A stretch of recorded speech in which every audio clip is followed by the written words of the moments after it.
ನನ್ನ ಹೆಸರು ಪ್ರಕಾಶ್ ಬಿಜಿ, ಸಹ ಶಿಕ್ಷಕರು, ಶ್ರೀ ರುದ್ರೇಶ್ವರ ಪ್ರೌಢಶಾಲೆ ಗೋಪೇನಾಡ್.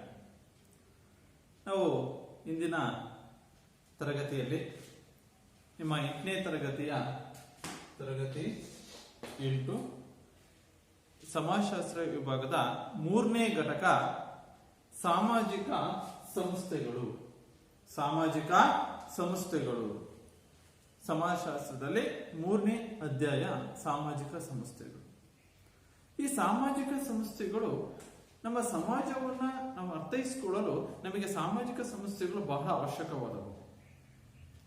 ಈ ಸಾಮಾಜಿಕ ಸಂಸ್ಥೆಗಳು ಈ ಘಟಕದಲ್ಲಿ ನಾವು ಕಲಿಯುವಂತಹ ತಿಳಿದುಕೊಳ್ಳುವ ಕಲಿಕಾಂಶಗಳು ಅಂತಂದ್ರೆ ಸಾಮಾಜಿಕ ಸಂಸ್ಥೆಗಳ ಅರ್ಥ, ಸಾಮಾಜಿಕ ಸಂಸ್ಥೆಯ ಲಕ್ಷಣಗಳು ಮತ್ತು ಸಾಮಾಜಿಕ ಸಂಸ್ಥೆಯ ಮಹತ್ವ, ಇವುಗಳನ್ನ ನಾವು ಈ ಘಟಕದಲ್ಲಿ ತಿಳಿದುಕೊಳ್ಬೇಕಾಗಿದೆ. ಅದರಲ್ಲಿ ಮೊದಲಿಗೆ ನಾವು ಸಾಮಾಜಿಕ ಸಂಸ್ಥೆಗಳು.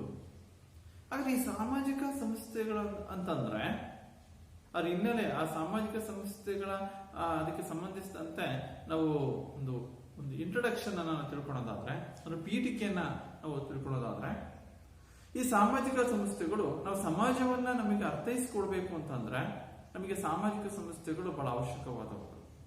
ಪ್ರತಿಯೊಬ್ಬ ವ್ಯಕ್ತಿ ನಾವು ಸಮಾಜ ಜೀವಿ ಅಂತ ಕರಿತೀವಿ.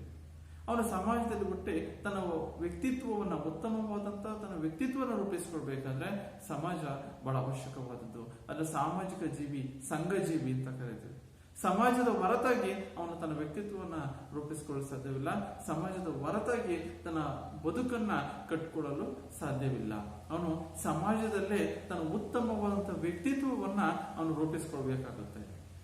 ಹಾಗಾದ್ರೆ ಈ ಸಂಘ ಜೀವಿಯಾದಂತಹ ಮನುಷ್ಯ ತನ್ನ ಸಮಾಜವನ್ನ ಅರ್ಥೈಸಿಕೊಳ್ಬೇಕಾದ್ರೆ ಈ ಸಾಮಾಜಿಕ ಸಂಸ್ಥೆಗಳು ಬಹಳ ಅವಶ್ಯಕವಾದವು.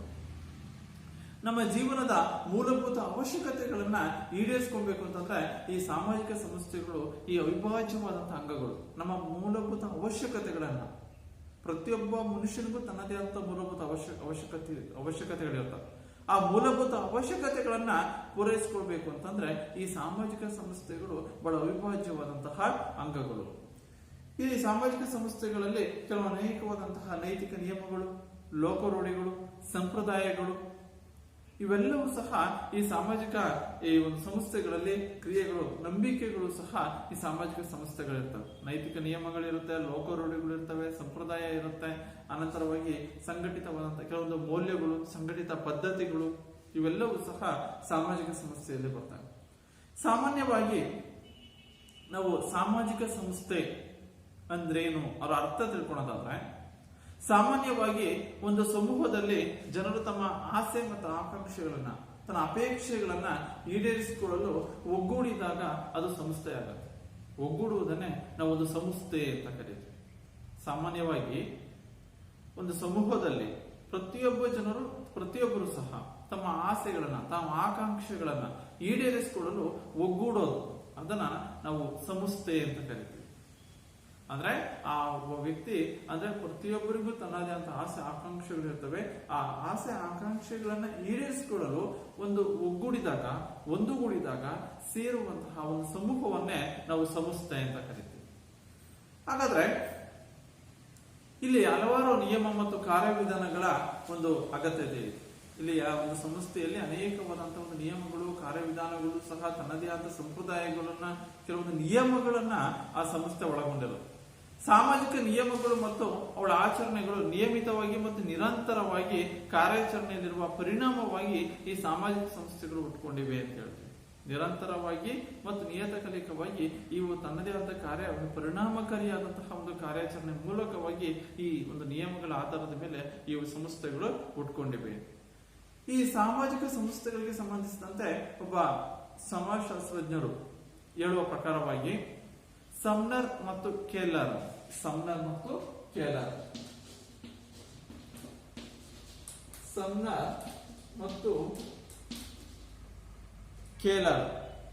ಈ ಸಮಾಜಶಾಸ್ತ್ರಜ್ಞರು ಹೇಳ್ತಾರೆ, ಜೀವಿಗಳ ಪರಿಸರದಲ್ಲಿ ಜೀವಕಣ ಮತ್ತು ಅಂಗಾಂಗಗಳಿರುವಂತೆ, ಜೀವಿಗಳ ಪರಿಸರದಲ್ಲಿ ಅವರ ಒಂದು ಜೀವಕಣ ಮತ್ತು ಅಂಗಾಂಗಗಳು ಎಷ್ಟು ಮುಖ್ಯವಾಗಿರ್ತವೋ, ಜೀವಿಗಳ ಪರಿಸರದಲ್ಲಿ ಅವ ಅಂಗಾಂಗಗಳು ಮತ್ತು ಜೀವಕಣ ಅಂಗಾಂಗಗಳು ಇರುವಂತೆ ಸಮಾಜಕ್ಕೆ ಲೋಕರೂಢಿಗಳು ಮತ್ತು ಸಂಸ್ಥೆಗಳು ಇರುತ್ತವೆ.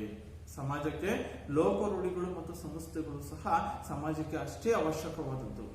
ನೋಡಿ, ಸಮ್ನರ್ ಮತ್ತು ಕೇಲರ್ ಈ ಸಮಾಜಶಾಸ್ತ್ರಜ್ಞರ ಪ್ರಕಾರವಾಗಿ ಈ ಸಾಮಾಜಿಕ ಸಂಸ್ಥೆಗೆ ಸಂಬಂಧಿಸಿದಂತೆ ಅವರು ಹೇಳ್ತಾರೆ, ಜೀವಿಗಳ ಪರಿಸರದಲ್ಲಿ ಜೀವಕಣ ಮತ್ತು ಅಂಗಾಂಗಗಳು ಇರುವಂತೆ, ಜೀವಿಗಳ ಪರಿಸರದಲ್ಲಿ ಜೀವಕಣ ಮತ್ತು ಅಂಗಾಂಗಗಳು ಎಷ್ಟು ಪ್ರಮುಖವಾಗಿರ್ತವೋ, ಎಷ್ಟು ಅವಶ್ಯಕವಾಗಿರ್ತವೋ, ಅಂಗಾಂಗಗಳು ಹೇಗಿರ್ತವೋ ಅದೇ ರೀತಿ ಸಮಾಜಕ್ಕೆ ಲೋಕರೂಢಿಗಳು ಮತ್ತು ಸಂಸ್ಥೆಗಳು ಬಹಳ ಅಷ್ಟೇ ಅವಶ್ಯಕವಾದವುಗಳು, ಅಷ್ಟೇ ಪ್ರಮುಖವಾದವು ಅಂತೇಳಿ ಸಮ್ನರ್ ಮತ್ತು ಕೇಲರ್ ಅವರು ಹೇಳ್ತಾರೆ. ನಂತರ ಈ ನಮ್ಮ ಆಸೆ ಆಕಾಂಕ್ಷೆಗಳನ್ನ ಈಡೇರಿಸಲು ಸ್ಥಿರವಾಗಿ ಸ್ಥಾಪನೆಯಾಗಿರುವುದನ್ನೇ ನಾವು ಸಂಸ್ಥೆ ಅಂತ ಕರೀತಾರೆ. ಸಂಸ್ಥೆ ಅಂತಂದ್ರೆ ಇದಕ್ಕೆ ಮತ್ತೊಂದು ಒಂದು ಹೇಳಿಕೆಯನ್ನ ಸಮ್ನರ್ ಅವರು ನೀಡ್ತಾರೆ. ಅವ್ರು ಹೇಳ್ತಾರೆ, ನಮ್ಮ ಆಸೆ ಆಕಾಂಕ್ಷೆಗಳನ್ನ ಈಡೇರಿಸಲು ಸ್ಥಿರವಾಗಿ ಸ್ಥಾಪನೆ ಆಗಿರುವುದನ್ನ ಸಂಸ್ಥೆ ಅಂತೇಳಿ ಸಮ್ನರ್ ಹೇಳ್ತಾರೆ. ನಂತರ ಸಮಾಜದಲ್ಲಿರುವ ರೂಢಿ, ಕಾನೂನು, ಕುಟುಂಬ ವ್ಯವಸ್ಥೆ, ವಿವಾಹ ಪದ್ಧತಿ, ರಾಜ್ಯ ವ್ಯವಸ್ಥೆ ಇದು ಮುಂತಾದವುಗಳನ್ನ ಒಂದು ಸಾಮಾಜಿಕ ಸಂಸ್ಥೆಗಳು ಅಂದ್ರೆ ಸಮಾಜದಲ್ಲಿರುವಂತಹ ಲೋಕರೂಢಿಗಳು, ಕಾನೂನು, ಕುಟುಂಬ ವ್ಯವಸ್ಥೆ ಇವೆಲ್ಲ ಸಮಾಜದಲ್ಲಿ ಇರುತ್ತೆ. ತನ್ನದೇ ಆದ ಕಾನೂನು ಇರುತ್ತೆ, ಸಂಪ್ರದಾಯ ಇರುತ್ತೆ, ವಿವಾಹ ಪದ್ಧತಿ ಇರುತ್ತೆ, ರಾಜ್ಯ ವ್ಯವಸ್ಥೆ ಇವೆಲ್ಲವುಗಳನ್ನ ಸಾಮಾಜಿಕ ಸಂಸ್ಥೆಗಳು ಅಂತ ಕರೀತಾರೆ. ಇವೆಲ್ಲವುಗಳು ಏನ್ ಕರೀತಾರೆ? ಸಾಮಾಜಿಕ ಸಂಸ್ಥೆಗಳು. ಈ ಮ್ಯಾಕ್ಸ್ವೆಲ್ ಮತ್ತು ಪೇಜ್ ಅವರ ಪ್ರಕಾರ ಮೆಕೈವರ್ ಮತ್ತು ಪೇಜ್ ಈ ಸಮಾಜಶಾಸ್ತ್ರಜ್ಞರ ಪ್ರಕಾರವಾಗಿ ಸಾಮಾಜಿಕ ಸಂಸ್ಥೆ ಅಂದ್ರೆ ಏನು ಅಂದ್ರೆ ಒಂದು ಗುಂಪಿನ ಒಂದು ಹೇಳಿಕೆ ಇದೆ. ಮೆಕೈವರ್ ಮತ್ತು ಪೇಜ್ ಅವರ ಪ್ರಕಾರ ಸಾಮಾಜಿಕ ಸಂಸ್ಥೆ ಎಂದರೆ ಒಂದು ಗುಂಪಿನ ಚಟುವಟಿಕೆಗಳಿಗಾಗಿ ರೂಪಿಸಿಕೊಂಡಿರುವ ಒಂದು ವ್ಯವಸ್ಥೆ. ಒಂದು ಗುಂಪಿನ ಚಟುವಟಿಕೆಗಳಿಗಾಗಿ ರೂಪಿಸಿಕೊಂಡಿರುವ ಒಂದು ವ್ಯವಸ್ಥೆಯನ್ನೇ ಸಾಮಾಜಿಕ ಸಂಸ್ಥೆ ಅಂತೇಳಿ ಮೆಕೈವರ್ ಮತ್ತು ಪೇಜ್ ರವರು ಕರೀತಾರೆ. ಅಂದ್ರೆ ಮೆಕೈವರ್ ಮತ್ತು ಪೇಜ್ ಅವರ ಪ್ರಕಾರವಾಗಿ ಸಾಮಾಜಿಕ ಸಂಸ್ಥೆಗಳು ಅಂತಂದ್ರೆ ಒಂದು ಗುಂಪಿನ ಚಟುವಟಿಕೆಗಳಿಗಾಗಿ ರೂಪಿಸಿಕೊಂಡಿರುವಂತಹ ಒಂದು ವ್ಯವಸ್ಥೆಯನ್ನೇ ಅವರು ಸಾಮಾಜಿಕ ಸಂಸ್ಥೆ ಅಂತ ಕರೀತಾರೆ. ಸಾಮಾಜಿಕ ಸಂಸ್ಥೆ. ಹಾಗಾದ್ರೆ ಈ ಸಾಮಾಜಿಕ ಸಂಸ್ಥೆಗಳು ಸಮಾಜವನ್ನು ಅರ್ಥೈಸಿಕೊಳ್ಳೋಕೆ ಬೇಕು, ಮೂಲಭೂತ ಅವಶ್ಯಕತೆಗಳನ್ನ ಪೂರೈಸಿಕೊಳ್ಳೋಕೆ ಬಹಳ ಅವಶ್ಯಕವಾದವುಗಳು. ಸಮ್ನರ್ ಮತ್ತು ಕೇಲರ್ ಅವರ ಅಭಿಪ್ರಾಯ ಪಟ್ಟಂತೆ ಜೀವ ಪರಿಸರದಲ್ಲಿ ಜೀವಕಣ ಮತ್ತು ಅಂಗಾಂಗಗಳು ಎಷ್ಟು ಮುಖ್ಯವೋ ಅದೇ ರೀತಿ ಸಮಾಜಕ್ಕೆ ಲೋಕರೂಢಿಗಳು ಮತ್ತು ಸಂಸ್ಥೆಗಳು ಬಹಳ ಅವಶ್ಯಕವಾದವುಗಳು ಅಂತ ಸಮ್ನರ್ ಅವರು ಹೇಳ್ತಾರೆ. ಈಗ ಸಾಮಾಜಿಕ ಸಂಸ್ಥೆ ಎಂದರೇನು ಅಂತ ನಿಮ್ಮ ಪರೀಕ್ಷೆಯಲ್ಲಿ ಕೇಳಿದ್ರೆ, ಸಾಮಾಜಿಕ ಸಂಸ್ಥೆ ಎಂದರೆ ಸಮಾಜದಲ್ಲಿರುವಂತಹ ಕಾನೂನು, ವಿವಾಹ ಪದ್ಧತಿ, ರಾಜ್ಯ ವ್ಯವಸ್ಥೆ ಮುಂತಾದ ಎಲ್ಲವುಗಳನ್ನ ಸಾಮಾಜಿಕ ಸಂಸ್ಥೆ ಎಂದು ಕರೆಯುತ್ತಾರೆ. ಮೆಕೈವರ್ ಮತ್ತು ಪೇಜ್ ಅವರ ಪ್ರಕಾರ ಸಾಮಾಜಿಕ ಸಂಸ್ಥೆ ಎಂದರೆ ಒಂದು ಗುಂಪಿನ ಚಟುವಟಿಕೆಗಾಗಿ ರೂಪಿಸಿಕೊಂಡಿರುವಂತಹ ಒಂದು ವ್ಯವಸ್ಥೆ. ಒಂದು ಗುಂಪಿನ ಚಟುವಟಿಕೆಗಳಿಗಾಗಿ ರೂಪಿಸಿಕೊಂಡಿರುವಂತಹ ಒಂದು ವ್ಯವಸ್ಥೆಯನ್ನೇ ಸಾಮಾಜಿಕ ಸಂಸ್ಥೆ ಅಂತೇಳಿ ಈ ಮೆಕೈವರ್ ಮತ್ತು ಪೇಜ್ ಅವರು ಅಭಿಪ್ರಾಯ ಪಟ್ಟಿದ್ದಾರೆ. ನಂತರ ಈ ಸಾಮಾಜಿಕ ಸಂಸ್ಥೆಯ ಅರ್ಥ ತಿಳ್ಕೊಂಡು ಈಗ ನೆಕ್ಸ್ಟ್ ಸಾಮಾಜಿಕ ಸಂಸ್ಥೆಯ ಲಕ್ಷಣಗಳೇನು, ಆಗ ಸಾಮಾಜಿಕ ಸಂಸ್ಥೆ ಯಾವ್ಯಾವ ಪ್ರಮುಖ ಲಕ್ಷಣಗಳನ್ನ ಒಳಗೊಂಡಿದೆ, ಈ ಸಾಮಾಜಿಕ ಸಂಸ್ಥೆಯ ಅರ್ಥವನ್ನ ತಿಳ್ಕೊಂಡು ಈಗ ಸಾಮಾಜಿಕ ಸಂಸ್ಥೆಯ ಲಕ್ಷಣಗಳೇನು. ಆಗ ಸಾಮಾಜಿಕ ಸಂಸ್ಥೆ ಹೊಂದಿರುವಂತಹ ಪ್ರಮುಖ ಲಕ್ಷಣಗಳು ಅಂತಂದ್ರೆ, ಒಂದು ಸಾರ್ವತ್ರಿಕತೆ, ಎರಡನೇದು ನಿಯಮಗಳು, ಮೂರು ಮೂಲಭೂತ ಅವಶ್ಯಕತೆಗಳನ್ನ ಪೂರೈಸುತ್ತವೆ, ನಾಲ್ಕು ಲಿಖಿತ ಮತ್ತು ಅಲಿಖಿತ ನೀತಿ ನಿಯಮಗಳು, ಐದು ಪರಸ್ಪರ ಆಂತರಿಕ ಸಂಬಂಧ. ಹೀಗೆ ಈ ಸಾಮಾಜಿಕ ಸಂಸ್ಥೆಗಳು ಪ್ರಮುಖ 5 ಲಕ್ಷಣಗಳನ್ನ ಹೊಂದಿವೆ. ಈ 5 ಲಕ್ಷಣಗಳನ್ನ ಒಂದೊಂದಾಗಿ ನಾವು ತಿಳ್ಕೊಳ್ಳೋದಾದ್ರೆ, ಮೊದಲನೇದು ಸಾರ್ವತ್ರಿಕತೆ. ಏನು ಸಾರ್ವತ್ರಿಕತೆ ಅಂದ್ರೆ ಹೆಸರೇ ಹೇಳುತ್ತೆ, ಸಾಮಾಜಿಕ ಸಂಸ್ಥೆಗಳು ಸಾರ್ವತ್ರಿಕವಾದದ್ದು, ಯಾವುದೇ ಒಂದು ಕಾಲಕ್ಕೆ ಯಾವುದೇ ಒಂದು ಪ್ರದೇಶಕ್ಕೆ ಸೀಮಿತವಾಗಿರಲ್ಲ. ಎಲ್ಲಾ ಕಾಲದಲ್ಲೂ ಮಾನವನ ಒಂದು ಪ್ರತಿಯೊಬ್ಬ ಮನುಷ್ಯನ ಹುಟ್ಟಿನಿಂದಲೂ ಸಹ ಪುರಾತನವಾದದ್ದು. ಪ್ರಾಚೀನತೆ ತನ್ನ ಪುರಾತನ ಮಾನವನ ಹುಟ್ಟಿನಿಂದಲೂ ಸಹ ನಾವು ಸಾಮಾಜಿಕ ಸಂಸ್ಥೆಗಳನ್ನ ನೋಡಬಹುದು. ಅದರಿಂದ ಈ ಸಾಮಾಜಿಕ ಸಂಸ್ಥೆಗಳು ಸಾರ್ವತ್ರಿಕವಾದದ್ದು. ಯಾವುದೇ ಕಾರಣಕ್ಕೂ ಈ ಸಂಸ್ಥೆಗಳು ಸ್ಥಿರವಾಗಿರಲ್ಲ. ಯಾವುದೇ ಕಾರಣಕ್ಕೂ ಈ ಸಾಮಾಜಿಕ ಸಂಸ್ಥೆಗಳು ಸ್ಥಿರವಾಗಿರದೆ ಎಲ್ಲಾ ಕಾಲದಲ್ಲಿಯೂ ಎಲ್ಲಾ ಪ್ರದೇಶಗಳಲ್ಲೂ ಸಹ ಈ ಸಾಮಾಜಿಕ ಸಂಸ್ಥೆಗಳನ್ನು ನೋಡಬಹುದು. ಅದರಿಂದ ಈ ಸಾಮಾಜಿಕ ಸಂಸ್ಥೆಗಳು ಸಾರ್ವತ್ರಿಕವಾದದ್ದು, ಸರ್ವ ವ್ಯಾಪಕವನ್ನ ಇದು ಒಳಗೊಂಡಿದೆ, ಸರ್ವ ವ್ಯಾಪಕತೆಯನ್ನ ಇವು ಹೊಂದಿವೆ ಸಾಮಾಜಿಕ ಸಂಸ್ಥೆಗಳು. ಯಾಕೆಂದ್ರೆ ನಾವು ಹೇಳುದು ಸಾಮಾಜಿಕ ಸಂಸ್ಥೆಗಳು ಅಂತಂದ್ರೆ ತಮ್ಮ ಸಮಾಜವನ್ನು ಅರ್ಥೈಸ್ಕೊಳ್ಳೋಕೆ ಅವರಿಗೆ ಬೇಕು ಅಂದಾಗ ಮತ್ತು ಈ ಒಂದು ಸಮೂಹದಲ್ಲಿ ಜನರು ತಮ್ಮ ಆಕಾಂಕ್ಷೆಗಳನ್ನ ತನ್ನ ಅಪೇಕ್ಷೆಗಳನ್ನ ಈಡೇರಿಸಿಕೊಳ್ಳಲು ಒಂದುಗೂಡಿರುವುದನ್ನ ನಾವು ಸಂಸ್ಥೆ ಅಂತ ಕರಿತೀವಿ. ನಮ್ಮ ಸಮಾಜದಲ್ಲಿ ಈ ಪ್ರತಿಯೊಬ್ಬರು ಸಹ ತನ್ನ ಆಕಾಂಕ್ಷೆ ಈಡೇರಿಸಿಕೊಳ್ಬೇಕು ಅಂತೇಳಿ ಎಲ್ಲ ಜನರು ಒಂದುಗೂಡಿದಾಗ ಅದೇ ಒಂದು ಸಂಸ್ಥೆ ಆಗಿರುತ್ತೆ. ಹಾಗಾಗಿ ಈ ಸಂಸ್ಥೆಗಳು ಅಂದಾಗ ಕೇವಲ ಒಂದೇ ಒಂದು ಪ್ರದೇಶಕ್ಕೆ ಸೀಮಿತವಾಗಿರದೆ, ಒಂದು ಕಾಲಕ್ಕೆ ಇದು ಸೀಮಿತವಾಗಿರದೆ, ಎಲ್ಲಾ ಕಾಲದಲ್ಲಿಯೂ ಸಹ ಜನರು ತಮ್ಮ ಆಕಾಂಕ್ಷೆಗಳನ್ನ ಅಪೇಕ್ಷೆ ಈಡೇರಿಸಿಕೊಳ್ಳಲು ಪ್ರಯತ್ನಿಸುವುದರಿಂದ ಎಲ್ಲಾ ಪ್ರದೇಶಗಳಲ್ಲೂ ಜನರು ತಮ್ಮ ಆಕಾಂಕ್ಷೆಗಳನ್ನ ಈಡೇರಿಸಿಕೊಳ್ಳಲು ಒಂದುಗೂಡುವುದರಿಂದ ಈ ಒಂದು ಸಾಮಾಜಿಕ ಸಂಸ್ಥೆಗಳು ಸಾರ್ವತ್ರಿಕವಾದದ್ದು, ಸರ್ವ ವ್ಯಾಪಕತೆಯನ್ನು ಹೊಂದಿವೆ. ಇನ್ನು ಎರಡನೇದು ನಿಯಮಗಳು. ಈ ಸಾಮಾಜಿಕ ಸಂಸ್ಥೆಗಳಲ್ಲಿ ನಿಯಮಗಳಿರ್ತವೆ. ಯಾಕಂದ್ರೆ ಯಾವುದೇ ಒಂದು ಸಂಸ್ಥೆ ತನ್ನದೇ ಆದಂತಹ ಒಂದು ನಿಯಮಗಳನ್ನ, ತನ್ನದೇ ಆದಂತಹ ಕಟ್ಟುಪಾಡುಗಳನ್ನ, ತನ್ನ ವಿಧಾನಗಳನ್ನ, ಅದು ಕಾರ್ಯವಿಧಾನಗಳನ್ನ ಇದು ಒಳಗೊಂಡಿರುತ್ತೆ. ಆ ಒಂದು ಸಂಸ್ಥೆ ಯಶಸ್ವಿ ಆಗ್ಬೇಕು ಅಂದ್ರೆ ಅದಕ್ಕೆ ಒಂದು ಉದ್ದೇಶ, ತನ್ನ ಗುರಿಯ ಸಾಧನೆಗಾಗಿ ಅದು ತನ್ನ ಕಾರ್ಯ ಚಟುವಟಿಕೆಗಳನ್ನ, ಆ ವಿಧಾನಗಳನ್ನ, ಅದು ಪರಿಣಾಮಕಾರಿಯಾದಂತಹ ವಿಧಾನಗಳನ್ನ ಒಳಗೊಂಡಿರುತ್ತೆ. ಈ ಸಾಮಾಜಿಕ ಸಂಸ್ಥೆಗಳು ತಮ್ಮ ಸದಸ್ಯರ ವರ್ತನೆಯನ್ನ, ತನ್ನ ಸದಸ್ಯರ ಮೇಲೆ ನಿಯಂತ್ರಣ ತರುವಂತಹ ಪ್ರಬಲವಾದಂತಹ ವ್ಯವಸ್ಥೆಗಳು ಸಾಮಾಜಿಕ ಸಂಸ್ಥೆಗಳು. ಅದರಿಂದ ಈ ಸಾಮಾಜಿಕ ಸಂಸ್ಥೆಗಳು ತನ್ನ ಸದಸ್ಯರ ಮೇಲೆ ಅವರ ಒಂದು ನಿಯಂತ್ರಣವನ್ನ ಇವು ತರ್ತವೆ. ಅದಕ್ಕಾಗಿ ತಮ್ಮದೇ ಆದಂತಹ ಕೆಲವೊಂದು ಕಾನೂನುಗಳನ್ನ, ತಮ್ಮದೇ ಆದಂತಹ ನಿಯಮಗಳನ್ನ, ತಮ್ಮದೇ ಆದಂತಹ ಕೆಲವೊಂದು ಸಂಪ್ರದಾಯಗಳನ್ನ ಇವು ಒಳಗೊಂಡಿರ್ತವೆ. ಅದಕ್ಕೆ ಈ ಒಂದು ಸಮ್ನರ್ ಅಂತ ಒಬ್ಬ ಸಮಾಜಶಾಸ್ತ್ರಜ್ಞರು ನಾವು ಆಗ್ಲೇ ತಿಳ್ಕೊಂಡಂಗೆ ಸಮ್ನರ್ ಅವರು ಏನ್ ಹೇಳಿದ್ರು ಅಂತಂದ್ರೆ, ಒಂದು ಸಮಾಜಕ್ಕೆ ಲೋಕರೂಢಿಗಳು ಮತ್ತು ಸಂಸ್ಥೆಗಳು ಬಹಳ ಅವಶ್ಯಕವಾದವುಗಳು ಅಂತ. ಆದ್ರಿಂದ ಈ ಸಂಸ್ಥೆಗಳು ತಮ್ಮ ಒಂದು ನಿಯಮಗಳನ್ನ, ತಮ್ಮದೇ ಆದಂತಹ ನಿಯಮಗಳನ್ನ ಇವು ಹೊಂದಿರ್ತವೆ. ಆ ಎಲ್ಲ ಸದಸ್ಯರು ಕಟ್ಟುನಿಟ್ಟಾಗಿ ಪಾಲಿಸುವಂತೆ ಸಾಮಾಜಿಕ ಸಂಸ್ಥೆಗಳು ನಿಯಮಗಳು ಈ ಸಂಸ್ಥೆಯ ಸದಸ್ಯರನ್ನ ನಿರ್ದೇಶಿಸುತ್ತವೆ. ಈಗ ಉದಾಹರಣೆ, ಕುಟುಂಬದಲ್ಲಿ ಹಿರಿಯರು ಯಾವ ಕೆಲಸ ಮಾಡಬೇಕು, ಮಕ್ಕಳು ಯಾವ ಕೆಲಸ ಮಾಡಬೇಕು ಎನ್ನುವುದನ್ನ ಕುಟುಂಬಗಳೇ ರೂಪಿಸಿಕೊಂಡಿರುವಂತಹ ನಿಯಮಗಳಾಗಿರುತ್ತೆ. ಈಗ ಒಂದು ಕುಟುಂಬ, ಆ ಒಂದು ಕುಟುಂಬವನ್ನ ನಾವು ಸಾಮಾಜಿಕ ಸಂಸ್ಥೆ ಅಂತ ಕರಿತೀವಿ. ಆ ಒಂದು ಸಾಮಾಜಿಕ ಸಂಸ್ಥೆ ಆದಂತಹ ಕುಟುಂಬ ಅದು ತನ್ನದೇ ಆದ ನಿಯಮಗಳನ್ನ ಹೊಂದಿರುತ್ತೆ. ಏನ್ ನಿಯಮ? ಹಿರಿಯರು ಯಾವ ಕುಟುಂಬದಲ್ಲಿರುವಂತಹ ಹಿರಿಯರು ಯಾವ ಕೆಲಸವನ್ನ ಮಾಡಬೇಕು, ಮಕ್ಕಳು ಯಾವ ಕೆಲಸವನ್ನ ಮಾಡಬೇಕು, ಅದಕ್ಕೆ ಅವ್ರದೇ ಆದಂತಹ ಒಂದು ನಿಯಮಗಳನ್ನ ಆ ಕುಟುಂಬ ರೂಪಿಸಿಕೊಂಡಿರುತ್ತೆ. ಅದರಂತೆ ಶಾಲೆ ಇರ್ಬೋದು, ಶಾಲೆ ಒಂದು ಸಾಮಾಜಿಕ ಸಂಸ್ಥೆ. ಇಲ್ಲಿ ತಮ್ಮದೇ ಆದಂತಹ ನಿಯಮಗಳಿರ್ತವೆ. ಮಕ್ಕಳ, ನೀವು ಶಾಲೆಗೆ ಲೇಟ್ ಆಗಿ ಬಂದ್ರಿ ಅಂತಂದ್ರೆ ಅವಾಗ ನಾವೇನ್ ಹೇಳ್ತೀವಿ, ಲೇಟ್ ಆಗಿ ಬರೋಂಗಿಲ್ಲ, ಸಮಯ 10 ಗಂಟೆ ಅಂತಂದ್ರೆ 10 ಗಂಟೆಗೆ ನಾವು ಈ ಪ್ರಾರ್ಥನೆ ಪ್ರಾರಂಭವಾಗುತ್ತೆ. ಆ ಪ್ರಾರ್ಥನೆಗೆ ಸರಿಯಾದ ಸಮಯಕ್ಕೆ ನೀವು ಬರಬೇಕು ಅಂತ ಹೇಳ್ತೀವಿ. ಅಂದ್ರೆ ನಿಯಮ ಇದೆ, ಶಾಲೆಗೆ ಒಂದು ಸಮಯ ಅನ್ನೋದಿದೆ. ಅದಕ್ಕೋಸ್ಕರವಾಗಿ ಒಂದು ನಿಯಮಗಳನ್ನ ಈ ಸಂಸ್ಥೆಗಳನ್ನ, ಈ ಒಂದು ಶಾಲೆ ಒಂದು ಸಂಸ್ಥೆ ಅಂದಾಗ ಇದರಲ್ಲೂ ಸಹ ತರಹದ ನಿಯಮಗಳನ್ನ ನಾವು ಶಾಲೆಯಲ್ಲಿ ರೂಪಿಸಿಕೊಂಡಿರ್ತೀವಿ.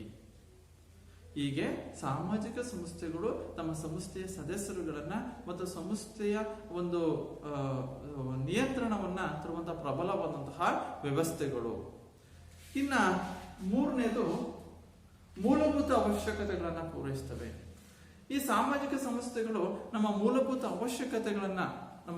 ಅವಶ್ಯಕತೆಗಳಾದಂತಹ ವಸತಿ ಇರ್ಬೋದು, ವ್ಯಕ್ತಿತ್ವದ ಒಂದು ಬೆಳವಣಿಗೆ ಇತ್ಯಾದಿ ನಮ್ಮ ಏನು ಅಗತ್ಯತೆಗಳದವೋ ಅಗತ್ಯತೆಗಳ ಒಂದು ಪೂರೈಕೆಗಾಗಿ ಒಂದು ಕುಟುಂಬವು ಸಮನ್ವಯತೆಯ ಮೂಲಕ ಕೆಲಸ ಮಾಡ್ತಿರ್ತವೆ. ಇತ್ಯಾದಿ ಅಗತ್ಯತೆಗಳ ಪೂರೈಕೆಗಾಗಿ ಕುಟುಂಬವು ಸಮನ್ವಯತೆ ಮೂಲಕ ಕೆಲಸ ಮಾಡುತ್ತದೆ. ಹೀಗೆ ಅನೇಕ ಸಾಮಾಜಿಕ ಸಂಸ್ಥೆಗಳು ಅಸ್ತಿತ್ವದಲ್ಲಿರುತ್ತವೆ. ಅಂದ್ರೆ ಮೂಲಭೂತ ಅವಶ್ಯಕತೆಗಳನ್ನ ಈ ಸಾಮಾಜಿಕ ಸಂಸ್ಥೆಗಳು ಪೂರೈಸುತ್ತವೆ. ಪ್ರತಿಯೊಬ್ಬ ಮನುಷ್ಯನಿಗೂ ಸಹ ತನ್ನದೇ ಆದಂತಹ ಮೂಲಭೂತ ಅವಶ್ಯಕತೆಗಳಿರ್ತವೆ. ಆ ಮೂಲಭೂತ ಅವಶ್ಯಕತೆಗಳನ್ನ ಪೂರೈಸುವಂತಹ ಅವಿಭಾಜ್ಯ ಅಂಗಗಳು ಅಂತಂದ್ರೆ ಸಾಮಾಜಿಕ ಸಂಸ್ಥೆಗಳು. ಇನ್ನ ನಾಲ್ಕನೇದು ಲಿಖಿತ ಮತ್ತು ಅಲಿಖಿತ ನೀತಿ ನಿಯಮಗಳು. ಈ ಸಾಮಾಜಿಕ ಸಂಸ್ಥೆಗಳಲ್ಲಿ ಲಿಖಿತ ಮತ್ತು ಅಲಿಖಿತವಂತ ನೀತಿ ನಿಯಮಗಳಿವೆ. ಲಿಖಿತ ಅಂತಂದ್ರೆ ಬರವಣಿಗೆ ರೂಪದಲ್ಲಿದ್ರೆ ಅಂತ ನಿಯಮಗಳನ್ನ ಲಿಖಿತ ನಿಯಮಗಳು ಅಂತ ಕರಿತೀವಿ. ಯಾವ ನಿಯಮ ಬರವಣಿಗೆ ರೂಪದಲ್ಲಿರೋಲ್ಲ ಅಂತ ನಿಯಮಗಳನ್ನ ನಾವು ಅಲಿಖಿತ ನಿಯಮ ಅಂತ ಕರಿತೀವಿ. ಈ ಸಾಮಾಜಿಕ ಸಂಸ್ಥೆಗಳು ಲಿಖಿತ ಮತ್ತು ಅಲಿಖಿತ ನಿಯಮಗಳನ್ನ ಇವು ಹೊಂದಿರ್ತವೆ. ಈ ಒಂದು ಹಿಂದಿನಿಂದಲೂ ಸಹ ಬಂದಂತಹ ಪರಂಪರೆಗಳು, ಸಂಪ್ರದಾಯಗಳು, ಲೋಕರೂಢಿಗಳು, ನೈತಿಕ ನಿಯಮಗಳು ಇವೆಲ್ಲವೂ ಸಹ ಅಲಿಖಿತ ರೂಪದ. ಇವೆಲ್ಲವನ್ನು ಸಹ ನಾವು ಅಲಿಖಿತ ರೂಪದ ನಿಯಮಗಳು ಅಂತ ಕರಿತೀವಿ. ಹಿಂದಿನಿಂದ ಬಂದಂತಹ ನಮ್ಮ ಪುರಾತನ ಕಾಲದಿಂದ ಪ್ರಾಚೀನತೆಯಿಂದ ಬಂದಂತಹ ಕೆಲವು ಸಂಪ್ರದಾಯಗಳು, ಪರಂಪರೆಗಳನ್ನ, ಲೋಕರೂಢಿಗಳನ್ನ ಮತ್ತು ನೈತಿಕ ನಿಯಮಗಳನ್ನ ಇವೆಲ್ಲವುಗಳನ್ನ ಅಲಿಖಿತ ನಿಯಮ ಅಂತ ಕರಿತೀವಿ. ಲಿಖಿತ ನಿಯಮ ಅಂದ್ರೆ ಯಾವುದು? ಲಿಖಿತ ನಿಯಮ ಅಂತಂದ್ರೆ ಈಗಿನ ಒಂದು ಕಾನೂನು ವ್ಯವಸ್ಥೆ ಇರಬಹುದು. ಕಾನೂನು ವ್ಯವಸ್ಥೆ, ಶಾಲೆ, ಸಂವಿಧಾನ, ಸರ್ಕಾರ, ಕಾನೂನು, ಸರ್ಕಾರ, ಸಂವಿಧಾನ, ಶಾಲೆ ಇವೆಲ್ಲವುಗಳನ್ನ ನಾವು ಲಿಖಿತ ನಿಯಮಗಳು ಅಂತ ಕರಿತೀವಿ. ಈ ನಮ್ಮ ಸಾಮಾಜಿಕ ಸಂಸ್ಥೆಗಳು ನಿಯಮಗಳನ್ನ ನಾವು ಲಿಖಿತ ರೂಪದಲ್ಲಿ ಈ ಇಂದಿನ ಸಾಮಾಜಿಕ ಸಂಸ್ಥೆ ನಿಯಮಗಳನ್ನ ಕಾಣಬಹುದು. ಅದರಿಂದ ಸಾಮಾಜಿಕ ಸಂಸ್ಥೆಗಳು ಸಾಮಾಜಿಕ ಸಂಸ್ಥೆಗಳು ಅಲಿಖಿತ ಮತ್ತು ಲಿಖಿತ ರೂಪದ ನಿಯಮಗಳನ್ನ ನೀವು ಹೊಂದಿವೆ. ಇನ್ನು ಐದನೇದು ಪರಸ್ಪರ ಆಂತರಿಕ ಸಂಬಂಧ. ಇಲ್ಲಿ ಒಂದು ಸಮಾಜದಲ್ಲಿ ಇರುವ ಎಲ್ಲಾ ಸಾಮಾಜಿಕ ಸಂಸ್ಥೆಗಳ ಪರಸ್ಪರ ಸಹ ಸಂಬಂಧವನ್ನ ಹೊಂದಿರ್ತವೆ. ಅಂದ್ರೆ ಒಂದು ಸಮಾಜದಲ್ಲಿ ಏನೇನು ಸಾಮಾಜಿಕ ಸಂಸ್ಥೆಗಳು ಇರ್ತವೆ, ಕುಟುಂಬ ಇರ್ಬೋದು, ಶಾಲೆ, ಇನ್ನು ಮುಂತಾದ ಸಾಮಾಜಿಕ ಸಂಸ್ಥೆಗಳು ಒಂದು ಸಮಾಜದಲ್ಲಿ ಪರಸ್ಪರವಾದಂತಹ ಸಂಬಂಧವನ್ನ ಇವು ಹೊಂದಿರ್ತವೆ. ಉದಾಹರಣೆಗೆ ಕುಟುಂಬ ಮಕ್ಕಳ ಲಾಲನೆ, ಪಾಲನೆ ಮಾಡೋದು, ಪೋಷಣೆಯನ್ನ ಸಾಂಪ್ರದಾಯಿಕವಾಗಿ ಮಾಡಿದರೆ ಶಾಲೆ ಹೊಸ ಕಲಿಕೆಯನ್ನ ಅದು ಮಕ್ಕಳಿಗೆ ಹೇಳ್ಕೊಡುತ್ತೆ. ಶಾಲೆಯಲ್ಲಿ ಮಕ್ಕಳು ಬೇರೆ ಬೇರೆ ಕೌಟುಂಬಿಕ, ಸಾಮಾಜಿಕ, ಭಾಷಿಕ ಹಿನ್ನೆಲೆಯಿಂದ ಬಂದಿರ್ತಾರೆ. ಬೇರೆ ಬೇರೆ ಕೌಟುಂಬಿಕ ಹಿನ್ನೆಲೆಯಿಂದ ಬಂದಿರ್ತಾರೆ, ಬೇರೆ ಬೇರೆ ಭಾಷಿಕ ಹಿನ್ನೆಲೆಯಿಂದ ಬಂದಿರ್ತಾರೆ ಇಲ್ಲಿ ಶಾಲೆಯಲ್ಲಿ. ಅದರಿಂದ ಬಂದ ಮಕ್ಕಳ ಜೊತೆ ಬೆರೆಯೋದ್ರಿಂದ ಅವರ ಒಂದು ಕುಟುಂಬದ ಕುಟುಂಬ ಇರ್ಬೋದು, ಅವರ ಒಂದು ಸದಸ್ಯರ ವರ್ತನೆಗಳು, ಮಕ್ಕಳ ವರ್ತನೆಗಳು ಅವರ ವರ್ತನೆಯೊಂದಿಗೆ ಸೇರ್ಕೊಂಡಾಗ ಅವರ ಒಂದು ಸಂಬಂಧವನ್ನ, ಅವರು ಉತ್ತಮವಾದ ಸಂಬಂಧವನ್ನು ಹೊಂದೋಕೆ ಸಹಾಯಕವಾಗುತ್ತೆ. ಅಂದ್ರೆ ಈ ಒಂದು ಸಾಮಾಜಿಕ ಸಂಸ್ಥೆಗಳು ಬೇರೆ ಬೇರೆಯಾಗಿದ್ದರೂ ಸಹ ಪ್ರತಿಯೊಂದು ಸಂಸ್ಥೆಯು ಪರಸ್ಪರ ಒಂದಕ್ಕೊಂದು ಸಂಬಂಧವನ್ನ ಹೊಂದಿರುತ್ತದೆ. ಕುಟುಂಬ ಮತ್ತು ಶಾಲೆ ಎಂಬ ಸಂಸ್ಥೆಗಳು ಮಕ್ಕಳ ಮೂಲಕ ಸಂಬಂಧವನ್ನ ಸ್ಥಾಪಿಸ್ತವೆ. ಅಂದ್ರೆ ಈ ಸಾಮಾಜಿಕ ಸಂಸ್ಥೆಗಳ ಐದನೇದು ಅಂತಂದ್ರೆ ಪರಸ್ಪರವಂತ ಆಂತರಿಕ ಸಂಬಂಧ. ಅಂದ್ರೆ ಸಮಾಜದಲ್ಲಿ ಇರುವಂತಹ ಸಾಮಾಜಿಕ ಸಂಸ್ಥೆಗಳು ಪರಸ್ಪರವಾದಂತಹ ಒಂದು ಸಂಬಂಧವನ್ನ ಇವು ಹೊಂದಿರ್ತವೆ. ಕುಟುಂಬ ಒಂದು ಸಾಮಾಜಿಕ ಸಂಸ್ಥೆ ಅಂತಂದಾಗ ಆ ಕುಟುಂಬವು ಮಕ್ಕಳ ಲಾಲನೆ ಪಾಲನೆಯನ್ನ ಮಾಡಿ, ಮಕ್ಕಳ ಒಂದು ಪೋಷಣೆಯನ್ನು ಮಾಡಿ, ಮಕ್ಕಳು ಒಂದು 5 ವರ್ಷದ ನಂತರವಾಗಿ ಆ ಮಕ್ಕಳನ್ನ ಶಾಲೆಗೆ ಸೇರಿಸ್ತಾರೆ. ಕುಟುಂಬದ ಒಂದು ಸದಸ್ಯರು ಶಾಲೆಗೆ ಸೇರಿಸಿದಾಗ ಶಾಲೆಯ ಒಂದು ಸಾಮಾಜಿಕ ಸಂಸ್ಥೆ ಆಗಿರೋದ್ರಿಂದ ಆ ಮಕ್ಕಳಿಗೆ ಅವರು ವಿಭಿನ್ನವಾದಂತಹ ಒಂದು ಭಾಷಿಕವಾದಂತಹ ಒಂದು ಕೌಟುಂಬಿಕ ಹಿನ್ನೆಲೆಯಿಂದ ಬಂದಿರ್ತಾರೆ. ಹೀಗೆ ಮಕ್ಕಳು ಇತರ ಮಕ್ಕಳೊಂದಿಗೆ ಸೇರಿ ಬೆರೆಯೋದ್ರಿಂದ ಅವರು ಕಲಿಕೆಯೊಂದಿಗೆ ಅಥವಾ ಆಟ ಆಡಬೇಕಾದಂತ ಸಂದರ್ಭದಲ್ಲಿ ಅವರು ಒಂದು ಕಲಿಕೆಯಲ್ಲಿ ತೊಡಗೋದ್ರಿಂದ ಆಗ ಏನಾಗುತ್ತಪ್ಪ ಅಂದ್ರೆ ಈ ಕುಟುಂಬ ಮತ್ತು ಶಾಲೆ ಇವೆರಡೂ ಸಹ ಪರಸ್ಪರ ಸಹ ಸಂಬಂಧವನ್ನ ಹೊಂದಿವೆ. ಆ ಮೂಲಕವಾಗಿ ಸಾಮಾಜಿಕ ಸಂಸ್ಥೆಗಳು ಸಹ ಪರಸ್ಪರ ಆಂತರಿಕವಾದ ಸಂಬಂಧವನ್ನ ಇವು ಹೊಂದಿವೆ ಅಂತ ಹೇಳ್ತೀವಿ. ಇವು ಸಾಮಾಜಿಕ ಸಂಸ್ಥೆಯ ಲಕ್ಷಣಗಳು ಅಂತಂದಾಗ 1 ಸಾರ್ವತ್ರಿಕತೆ, 2 ನಿಯಮಗಳು, 3 ಮೂಲಭೂತ ಅವಶ್ಯಕತೆಗಳನ್ನು ಪೂರೈಸುತ್ತೆ, 4 ಲಿಖಿತ ಮತ್ತು ಅಲಿಖಿತ ನೀತಿ ನಿಯಮಗಳಿವೆ, 5 ಪರಸ್ಪರ ಆಂತರಿಕ ಸಂಬಂಧ. ಇವು ಸಾಮಾಜಿಕ ಸಂಸ್ಥೆಯ ಲಕ್ಷಣಗಳು. ಹಾಗಾದ್ರೆ ಈ ಸಾಮಾಜಿಕ ಸಂಸ್ಥೆಯ ಅರ್ಥ ಮತ್ತು ಲಕ್ಷಣಗಳನ್ನ ತಿಳ್ಕೊಂಡು ನೆಕ್ಸ್ಟ್ ಸಾಮಾಜಿಕ ಸಂಸ್ಥೆಯ ಮಹತ್ವ, ಅನುಕೂಲಗಳು, ಸಾಮಾಜಿಕ ಸಂಸ್ಥೆಯಿಂದ ಆಗುವಂತಹ ವಿದ್ಯಾರ್ಥಿಗಳೇ, ಈ ಸಾಮಾಜಿಕ ಸಂಸ್ಥೆಗಳ ಅರ್ಥ ಮತ್ತು ಸಾಮಾಜಿಕ ಸಂಸ್ಥೆಯ ಲಕ್ಷಣಗಳ ಬಗ್ಗೆ ನಾವು ತಿಳ್ಕೊಂಡು ಈಗ ಸಾಮಾಜಿಕ ಸಂಸ್ಥೆಗಳ ಮಹತ್ವ. ಆದ್ರೆ ಈ ಸಾಮಾಜಿಕ ಸಂಸ್ಥೆಗಳು ನಾವು ಸಮಾಜವನ್ನ ಅರ್ಥೈಸಿಕೊಡ್ಬೇಕು ಅಂತಂದ್ರೆ ಸಾಮಾಜಿಕ ಸಂಸ್ಥೆಗಳು ಬಹಳ ಅವಶ್ಯಕವಾದವುಗಳು, ಮೂಲಭೂತ ಅವಶ್ಯಕತೆಗಳನ್ನ ಪೂರೈಸುವಂತಹ ಅವಿಭಾಜ್ಯ ಅಂಗಗಳು ಅಂತ ಕರಿತೀವಿ. ಯಾವನ್ನ? ಸಾಮಾಜಿಕ ಸಂಸ್ಥೆಗಳನ್ನ. ಅದೇ ಸಾಮಾಜಿಕ ಸಂಸ್ಥೆಯ ಮಹತ್ವಗಳು ಅಂತಂದ್ರೆ ಒಂದು ಸಂಸ್ಕೃತಿಯ ವಾಹಕವಾಗಿದೆ. ಸಾಮಾಜಿಕ ಸಂಸ್ಥೆಗಳು ಸಂಸ್ಕೃತಿಯ ವಾಹಕ. ಎರಡನೇದು ಸದಸ್ಯರ ಅಗತ್ಯಗಳನ್ನ ಪೂರೈಸುತ್ತದೆ. ಸದಸ್ಯರ ಅಗತ್ಯತೆಗಳನ್ನ ಪೂರೈಸುತ್ತದೆ. ಮೂರು, ಸದಸ್ಯರ ಸಾಮಾಜಿಕ ವರ್ತನೆಗಳನ್ನ ರೂಪಿಸುತ್ತವೆ ಮತ್ತು ನಿಯಂತ್ರಿಸುತ್ತವೆ. ಸದಸ್ಯರ ಸಾಮಾಜಿಕ ವರ್ತನೆಗಳನ್ನ ರೂಪಿಸುತ್ತದೆ ಮತ್ತು ನಿಯಂತ್ರಿಸುತ್ತದೆ. ನಾಲ್ಕು, ಸಾಮಾಜಿಕ ಸಂಸ್ಥೆಗಳು ವ್ಯಕ್ತಿಗಳಿಗೆ ಪಾತ್ರ ನೀಡುತ್ತವೆ. ವ್ಯಕ್ತಿಗಳಿಗೆ ಪಾತ್ರ ನೀಡುತ್ತವೆ. ಇವು ಸಾಮಾಜಿಕ ಸಂಸ್ಥೆಗಳ ಮಹತ್ವ. ಅಲ್ಲಿ ಮೊದಲನೇದು ಒಂದೊಂದು ಮಹತ್ವದ ಬಗ್ಗೆ ವಿವರಣೆಯನ್ನ ತಿಳ್ಕೊಳ್ಳೋದಾದ್ರೆ, ಒಂದು ಸಂಸ್ಕೃತಿಯ ವಾಹಕ ಅಂದ್ರೆ ಸಾಮಾಜಿಕ ಸಂಸ್ಥೆಗಳು ಸ್ಥಳೀಯ ಜ್ಞಾನ, ಕಲೆ ಅಂದ್ರೆ ಸ್ಥಳೀಯ ಮಟ್ಟದ ಒಂದು ಜ್ಞಾನ ಇರ್ಬೋದು, ಕಲೆ, ನಡೆನುಡಿ, ರೂಢಿ, ಸಂಪ್ರದಾಯ, ನೈತಿಕ ನಿಯಮಗಳು, ಮೌಲ್ಯಗಳು ಸೇರಿದಂತೆ ಸಂಸ್ಕೃತಿಯ ಅಂಶಗಳನ್ನ ಒಂದು ಪೀಳಿಗೆಯಿಂದ ಮತ್ತೊಂದು ಪೀಳಿಗೆಗೆ ವರ್ಗಾಯಿಸುವಂತಹ ವಾಹಕ ಯಾವ ಸಾಮಾಜಿಕ ಸಂಸ್ಥೆಗಳು. ಸ್ಥಳೀಯ ಮಟ್ಟದ ಒಂದು ಕಲೆ ಇರ್ಬೋದು, ಜ್ಞಾನವನ್ನ, ನಡೆನುಡಿಯನ್ನ, ಸಂಪ್ರದಾಯಗಳನ್ನ, ನಿಯಮಗಳನ್ನ ಒಂದು ಪೀಳಿಗೆಯಿಂದ ಮತ್ತೊಂದು ಪೀಳಿಗೆಗೆ ವರ್ಗಾಯಿಸ್ತವೆ ಸಾಮಾಜಿಕ ಸಂಸ್ಥೆಗಳು. ಯಾಕೆಂದ್ರೆ ಸಾಮಾಜಿಕ ಸಂಸ್ಥೆಗಳು ಸ್ಥಿರವಾಗಿರಲ್ಲ. ಅವು ಎಲ್ಲಾ ಕಾಲದಲ್ಲೂ ಸರ್ವವ್ಯಾಪಕವಾದದ್ದು, ಸಾರ್ವತ್ರಿಕವಾದದ್ದು ಸಾಮಾಜಿಕ ಸಂಸ್ಥೆಗಳು. ಆದ್ರಿಂದ ಈ ಸಾಮಾಜಿಕ ಸಂಸ್ಥೆಗಳು ಸಾಮುದಾಯಿಕ ಜೀವನಕ್ಕೆ ಮಹತ್ವದಾಗಿವೆ. ಏಕೆಂದ್ರೆ ಒಂದು ಪೀಳಿಗೆಯಿಂದ ಮತ್ತೊಂದು ಪೀಳಿಗೆಗೆ ನಿಯಮಗಳನ್ನ, ಮೌಲ್ಯಗಳನ್ನ, ಸಂಪ್ರದಾಯಗಳನ್ನ ವರ್ಗಾಯಿಸುವಂತಹ ವಾಹಕ ಅಂತಂದ್ರೆ ಸಾಮಾಜಿಕ ಸಂಸ್ಥೆಗಳು. ಇನ್ನು ಎರಡನೇದು ಸದಸ್ಯರ ಅಗತ್ಯತೆಗಳನ್ನ ಅಂದ್ರೆ ಸಾಮಾಜಿಕ ಸಂಸ್ಥೆಗಳು ಸದಸ್ಯರ ಅಗತ್ಯತೆಗಳನ್ನ ಪೂರೈಸ್ತವೆ. ಅಂದ್ರೆ ಮಾನವರ ಮಾನಸಿಕ, ದೈಹಿಕ, ಸಾಮಾಜಿಕ, ಆರ್ಥಿಕ ಮತ್ತು ಭೌತಿಕ ಅವಶ್ಯಕತೆಗಳನ್ನು ಈಡೇರಿಸುವ ಜೊತೆಗೆ ಒಂದು ಸದಸ್ಯರು ಒಂದು ಸಾಮುದಾಯಿಕ ಜೀವನದಲ್ಲಿ ಹೇಗೆ ಕಾರ್ಯೋನ್ಮುಖರಾಗಬೇಕು ಎನ್ನುವುದನ್ನ ಇವು ತಿಳಿಸಿಕೊಡ್ತವೆ. ಅವರ ಒಂದು ಸದಸ್ಯರ ಸಾಮಾಜಿಕ ಸಂಸ್ಥೆಗಳು ಆ ಸದಸ್ಯರ ಒಂದು ಭೌತಿಕ ಅವಶ್ಯಕತೆಗಳನ್ನ, ದೈಹಿಕ, ಸಾಮಾಜಿಕ, ಆರ್ಥಿಕ ಅಗತ್ಯತೆಗಳನ್ನ ಪೂರೈಸುವ ಜೊತೆಗೆ ಆ ಸದಸ್ಯರು ಸಾಮುದಾಯಿಕ ಜೀವನದಲ್ಲಿ ಹೇಗೆ ಕಾರ್ಯೋನ್ಮುಖರಾಗಬೇಕು ಎಂಬುದನ್ನ ತಿಳಿಸಿಕೊಡುತ್ತವೆ ಸಾಮಾಜಿಕ ಸಂಸ್ಥೆಗಳು. ಅದರಿಂದ ಸಾಮಾಜಿಕ ಸಂಸ್ಥೆಗಳು ಸದಸ್ಯರ ಅಗತ್ಯತೆಗಳನ್ನ ಇವು ಪೂರೈಸುತ್ತದೆ. ಇನ್ನು ಮೂರು, ಸದಸ್ಯರ ಸಾಮಾಜಿಕ ವರ್ತನೆಗಳನ್ನು ರೂಪಿಸುತ್ತವೆ ಮತ್ತು ನಿಯಂತ್ರಿಸುತ್ತವೆ. ಅಂದ್ರೆ ಸದಸ್ಯರ ಸಾಮಾಜಿಕ ವರ್ತನೆಗಳನ್ನ ರೂಪಿಸೋದು ಮತ್ತು ನಿಯಂತ್ರಿಸೋದು. ಸಮಾಜದಲ್ಲಿರುವ ಸಾಮಾಜಿಕ ಸಂಸ್ಥೆಗಳು ನಮಗೆ ಉತ್ತಮವಾದಂತಹ ನಡವಳಿಕೆಗಳು ಯಾವ್ಯಾವು ಅಂದ್ರೆ ಸಾಮಾಜಿಕ ಸಂಸ್ಥೆಗಳು, ಸಮಾಜದಲ್ಲಿರುವಂತಹ ಸಾಮಾಜಿಕ ಸಂಸ್ಥೆಗಳು, ಕುಟುಂಬ ಇರ್ಬೋದು, ಶಾಲೆ, ವಿವಾಹ, ಇಂಥ ಸಾಮಾಜಿಕ ಸಂಸ್ಥೆಗಳು ಸದಸ್ಯರುಗಳನ್ನ ರೂಪಿಸ್ತವೆ ಮತ್ತು ನಿಯಂತ್ರಿಸ್ತವೆ. ಅಂದ್ರೆ ಹೇಗೆ ನಡೆದುಕೊಳ್ಬೇಕು, ಹೇಗೆ ತಮ್ಮ ಉತ್ತಮ ವ್ಯಕ್ತಿತ್ವವನ್ನ ರೂಪಿಸ್ಕೊಳ್ಬೇಕು, ಉತ್ತಮ ಮಾನವೀಯ ಮೌಲ್ಯಗಳನ್ನ ನಮ್ಮ ಜೀವನದಲ್ಲಿ ನಾವು ಅಳವಡಿಸಿಕೊಂಡು ಉತ್ತಮವಾದಂತಹ ಬದುಕನ್ನ ಕಟ್ಕೊಳ್ಬೇಕು ಅಂತಂದ್ರೆ ಸಾಮಾಜಿಕ ಸಂಸ್ಥೆಗಳು ನಮಗೆ ಉತ್ತಮವಾದಂತಹ ನಿಯಮಗಳನ್ನ ರೂಪಿಸ್ತವೆ. ಜೊತೆಗೆ ನಾವು ತಪ್ಪು ದಾರಿಯಲ್ಲಿ ನಡೆದಂತ ಸಂದರ್ಭದಲ್ಲಿ ನಮ್ಮ ನಿಯಂತ್ರಿಸುವಂತಹ ಸಂಸ್ಥೆಗಳು ಅಂತಂದ್ರೆ ಸಾಮಾಜಿಕ ಸಂಸ್ಥೆಗಳು.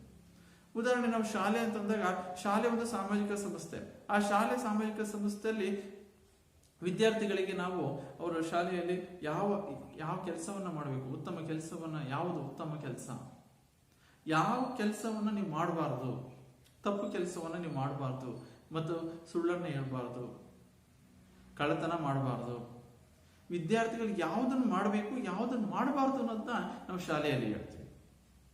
ಅಂದ್ರೆ ಯಾವ ಉತ್ತಮವಾದಂತಹ ನಡವಳಿಕೆಗಳು ಮತ್ತು ತಪ್ಪು ನಡವಳಿಕೆಗಳನ್ನ ಆದ್ರೆ ತಿಳಿಸುವುದರ ಮೂಲಕವಾಗಿ ಸದಸ್ಯರ ವರ್ತನೆಯನ್ನ ನಿಯಂತ್ರಿಸುವಂತಹ ಒಂದು ಚಟುವಟಿಕೆ, ನಿಯಂತ್ರಿಸುವ ಒಂದು ಸಂಸ್ಥೆ ಅಂದ್ರೆ ಸಾಮಾಜಿಕ ಸಂಸ್ಥೆಗಳು. ನಂತರ ಸಾಮಾಜಿಕ ಸಂಸ್ಥೆಗಳು ಸದಸ್ಯರ ವರ್ತನೆಗಳನ್ನ ಅವು ರೂಪಿಸುತ್ತವೆ ಮತ್ತು ಸರಿಯಾದ ದಾರಿಯಲ್ಲಿ ಒಬ್ಬ ವ್ಯಕ್ತಿ ತನ್ನ ಜೀವನವನ್ನ ಸಾಗಿಸಲು ಅನುಕೂಲಕರವಾದಂತಹ ವಾತಾವರಣವನ್ನ ಸಾಮಾಜಿಕ ಸಂಸ್ಥೆಗಳು ಕಲ್ಪಿಸಿಕೊಡ್ತವೆ. ಅಂದ್ರೆ ಸಾಮಾಜಿಕ ಸಂಸ್ಥೆಯ ಒಂದು ಮಹತ್ವ ಅಂದಾಗ ಸದಸ್ಯರ ಸಾಮಾಜಿಕ ವರ್ತನೆಗಳನ್ನ ರೂಪಿಸುತ್ತದೆ ಮತ್ತು ನಿಯಂತ್ರಿಸುತ್ತದೆ. ಈಗ ಯಾವುದೇ ರೀತಿಯಾದಂತಹ ಸಮಯದಲ್ಲಿ ನಮ್ಮ ಸಾಮಾಜಿಕ ವರ್ತನೆಗಳು ಸಮಾಜಕ್ಕೆ ವಿರುದ್ಧವಾಗಿದ್ರೆ ನಮ್ಮ ಸಾಮಾಜಿಕ ವರ್ತನೆಗಳು ಸಮಾಜಕ್ಕೆ ವಿರುದ್ಧವಾಗಿದ್ರೆ, ಸಮಾಜದಲ್ಲಿ ನಿಯಮಗಳನ್ನ ನಾವೇನಾದ್ರೂ ಮೀರಿದ್ರೆ, ಸಮಾಜದಲ್ಲಿರುವಂತಹ ನಿಯಮಗಳನ್ನ ನಾವು ಉಲ್ಲಂಘನೆ ಮಾಡಿದಾಗ ಆಗ ಶಿಕ್ಷೆಯನ್ನ ಅಥವಾ ನಿಂದನೆ, ಬಹಿಷ್ಕಾರಕ್ಕೆ ನಾವು ಒಳಗಾಗ್ತೀವಿ. ಅಂದ್ರೆ ತಮ್ಮದೇ ಆದ ಒಂದು ಸಮಾಜದಲ್ಲಿ ಕೆಲವು ನಿಯಮಗಳಿರ್ತವೆ, ಕೆಲವು ಕಟ್ಟುಪಾಡುಗಳು ಇರ್ತವೆ. ಆ ನಿಯಮಗಳನ್ನ ನಾವು ಉಲ್ಲಂಘಿಸಿದ್ರೆ ನಾವು ಶಿಕ್ಷೆಗೆ ಗುರಿಯಾಗಬೇಕಾಗುತ್ತೆ. ಬಹಿಷ್ಕಾರಕ್ಕೆ ಅಥವಾ ನಿಂದನೆಯಂತಹ ಒಂದು ಶಿಕ್ಷೆಗೆ, ಇಲ್ಲ ಕಾನೂನಿನ ಮೂಲಕವಂತ ಶಿಕ್ಷೆಗೆ ಗುರಿಯಾಗಬೇಕಾಗುತ್ತೆ. ಆದ್ರಿಂದ ಈ ಸಾಮಾಜಿಕ ಸಂಸ್ಥೆಗಳು ಸದಸ್ಯರ ವರ್ತನೆಯನ್ನು ರೂಪಿಸುವ ಮತ್ತು ನಿಯಂತ್ರಿಸುವಂತಹ ಸಂಸ್ಥೆಗಳಾಗಿವೆ.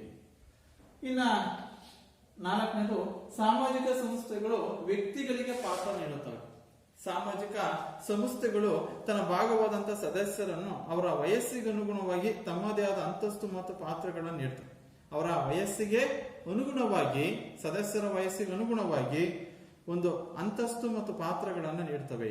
ಉದಾಹರಣೆ, ಕುಟುಂಬವು ತಮ್ಮ ಸದಸ್ಯರಿಗೆ ಹಿರಿತನಕ್ಕೆ ಅನುಗುಣವಾಗಿ ಬಂಧುತ್ವ ಪಾತ್ರಗಳನ್ನು ನೀಡುತ್ತದೆ. ಅಂದ್ರೆ ಇಲ್ಲಿ ಕುಟುಂಬವು ಒಂದು ಸಾಮಾಜಿಕ ಸಂಸ್ಥೆ ಆಗಿರೋದ್ರಿಂದ ಆ ಕುಟುಂಬ ಒಂದು ಸಾಮಾಜಿಕವಾದಂತಹ ಒಂದು ಸಂಸ್ಥೆ ವಯಸ್ಸಿಗೆ ಅನುಗುಣವಾಗಿ, ಕುಟುಂಬ ಒಂದು ಸಾಮಾಜಿಕ ಸಂಸ್ಥೆ ಆಗಿರೋದ್ರಿಂದ ಕುಟುಂಬವು ತನ್ನ ಒಂದು ಸದಸ್ಯರಿಗೆ ಹಿರಿತನಕ್ಕೆ ಅನುಗುಣವಾಗಿ ಅದು ಬಂಧುತ್ವ ಪಾತ್ರವನ್ನು ನೀಡುತ್ತೆ.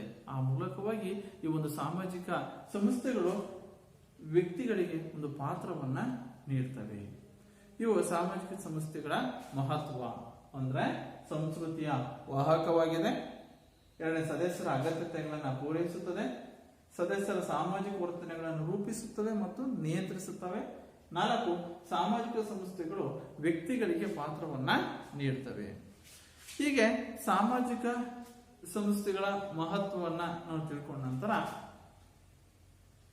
ನೆಕ್ಸ್ಟ್ ಸಾಮಾಜಿಕ ಸಂಸ್ಥೆಗಳಾದಂತಹ ಕುಟುಂಬ, ವಿವಾಹ ಮತ್ತು ಧರ್ಮ. ಈ ಸಾಮಾಜಿಕ ಸಂಸ್ಥೆಗಳ ಪಾತ್ರ ಮತ್ತು ಕಾರ್ಯಗಳೇನು? ಸಾಮಾಜಿಕ ಸಂಸ್ಥೆಗಳ ಪಾತ್ರ ಯಾವ್ಯಾವ ಸಾಮಾಜಿಕ ಸಂಸ್ಥೆಗಳು ಅಂದ್ರೆ ಕುಟುಂಬ, ವಿವಾಹ ಮತ್ತು ಧರ್ಮ. ಈ 3 ಸಾಮಾಜಿಕ ಸಂಸ್ಥೆಗಳ ಒಂದು ಕಾರ್ಯಗಳ ಬಗ್ಗೆ ನಾವೀಗ ತಿಳ್ಕೊಳ್ಳೋಣ.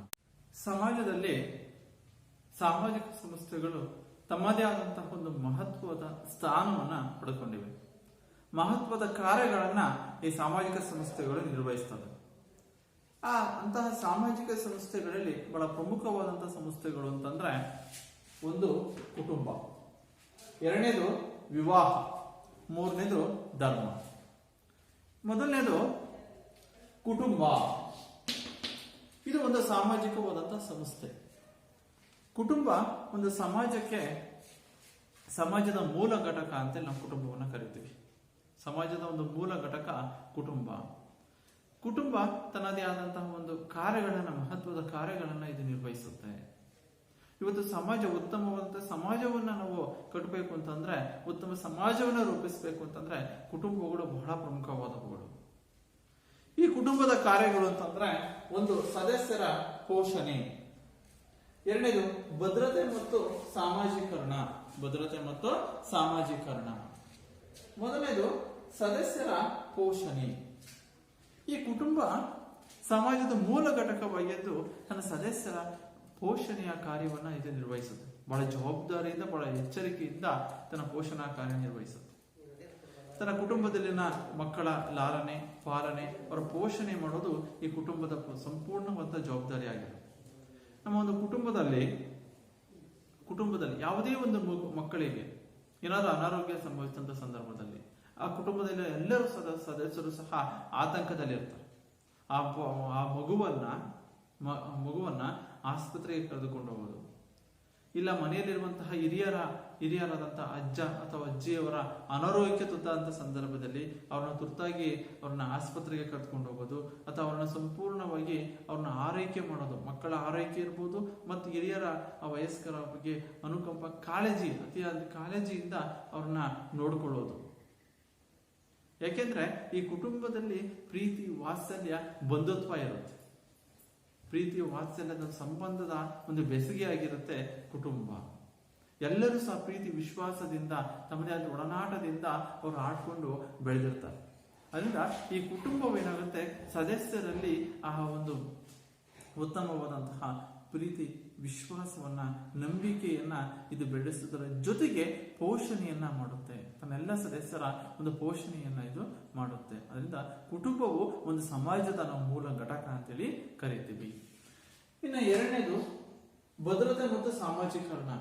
ನಮ್ಮ ಸಮಾಜದಲ್ಲಿ ಒಂದು ಮಕ್ಕಳಿಗಿರ್ಬೋದು ಮತ್ತು ವ್ಯಕ್ತಿಗಳಿಗೆ ಒಂದು ಪ್ರಾರಂಭದಲ್ಲೇ ಒಂದು ಭದ್ರತೆಯನ್ನು ಒದಗಿಸ್ಕೊಡೋದು ಅಂತಂದ್ರೆ ಕುಟುಂಬದಲ್ಲಿ. ಯಾವುದೇ ಒಂದು ಮಗು, ಯಾವುದೇ ಹೆಣ್ಣು ಮಗು ಇರ್ಬೋದು, ಯಾವುದೇ ಒಂದು ಮಕ್ಕಳು ಮನೆಯಲ್ಲಿ ಮನೆಗೆ ತಡವಾಗಿ ಬಂದ್ರೆ ಆಗ ತಂದೆ ತಾಯಿಗಳು ಭಯದಿಂದ ಅವರನ್ನು ಎಚ್ಚರಿಸ್ತಾರೆ ಮತ್ತು ಬೈತಾರೆ. ಕಾರಣ ಏನಪ್ಪಾ ಅಂತಂದ್ರೆ ಅವರ ಮಕ್ಕಳ ಮೇಲೆ ಅವರಿಗಿರುವಂತಹ ಪ್ರೀತಿ ಮತ್ತು ಕಾಳಜಿ. ಅಂದ್ರೆ ಮಕ್ಕಳು ಸರಿಯಾದ ಸಮಯಕ್ಕೆ ಮನೆಗೆ ಬರಬೇಕು, ಅವ್ರಿಗೆ ಉತ್ತಮವಾದಂತಹ ಮತ್ತು ಬೇರೆ ಯಾವುದೇ ವ್ಯಕ್ತಿಗಳಿಂದ ಸಹ ಯಾವುದೇ ರೀತಿಯಾದಂತಹ ಅಪಾಯ ಅವರಿಗೆ ಒದಗಬಾರದು. ಅವರಿಗೆ ಭದ್ರತೆಯನ್ನು ಸಹ ಇವರು ಒದಗಿಸುತ್ತಾರೆ. ಅದರಿಂದ ಭದ್ರತೆ ಮತ್ತು ಸಾಮಾಜಿಕರಣದಲ್ಲಿ ಕುಟುಂಬವು ಬಹಳ ಪ್ರಮುಖವಾದದ್ದು. ಅಂದ್ರೆ ಭದ್ರತೆ ಮತ್ತು ಸಾಮಾಜಿಕರಣವು ಸಹ ಕುಟುಂಬದ ಒಂದು ಪ್ರಮುಖವಾದಂತಹ ಕಾರ್ಯವಾಗಿದ್ದು, ಸದಸ್ಯರು ಮಕ್ಕಳಿಗೆ ಸಮಾಜದಲ್ಲಿ ಹೇಗೆ ವ್ಯವಹರಿಸಬೇಕು, ಹೇಗೆ ನಡೆದುಕೊಳ್ಬೇಕು ಇತ್ಯಾದಿಗಳನ್ನ ಸಾಮಾಜಿಕರಣದ ಮೂಲಕ ಕುಟುಂಬವು ಕಲಿಸುತ್ತೆ. ಇದರ ಜೊತೆಗೆ ತಮ್ಮ ಎಲ್ಲಾ ಸದಸ್ಯರಿಗೆ ಎಲ್ಲಾ ರೀತಿಯ ಸಾಮಾಜಿಕ ಭದ್ರತೆಗಳನ್ನ ಇದು ನೀಡುತ್ತೆ.